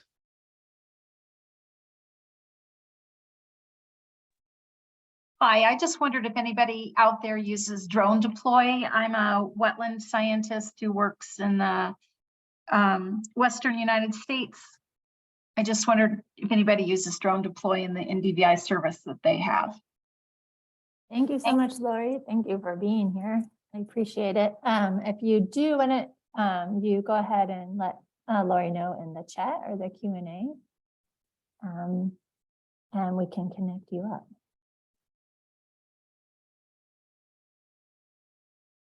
No one else has any resources, but again, please send those along. We'd love to help you promote those, or give that information to other folks that participated in this webinar, and the list of people that registered but weren't able to attend. Jordan, do we have more questions? Nope, I think that's it. Okay, and did we want, well, one thing that we do, if one last kind of question or thing that we wanted to throw out, and we talked about it at the beginning among the panelists, is that that there may be desire or need for more networking among this group of wetland scientists who are interested in remote sensing. And if that's something you're interested in, please let us know as well.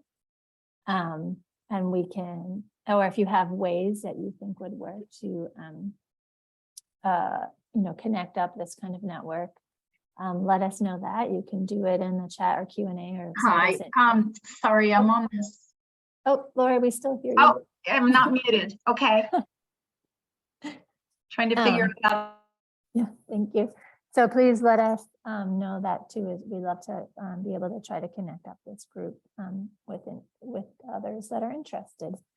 So with that, since we have run out of time, I want to thank all of our panelists again for their fabulous presentations. We really appreciated learning about all your work. Thank you, Jordan Perry from ELI, for doing all the hard work to make this workshop possible, and for running the Mentimeter. Thank you all to the participants for sticking with us and participating in our discussions. We really appreciate it. If you would like more information on ELI's wetlands program, again, you can go to our website, eli.org/wetlands.program. And we have a lot more information on our research and outreach activities, and you can sign up for our mailing list on the website as well. So thank you all again for participating today. We really appreciate it. Jordan, did you want to? Yeah, add and something? one last note, I will be posting the recording and the slides to the event page where I'm putting the link right now, and I'll send out an email to everyone who registered when the recording is up as well, so you'll be notified. Thank you again to you all. Hope you have a great rest of your day. Thanks a lot.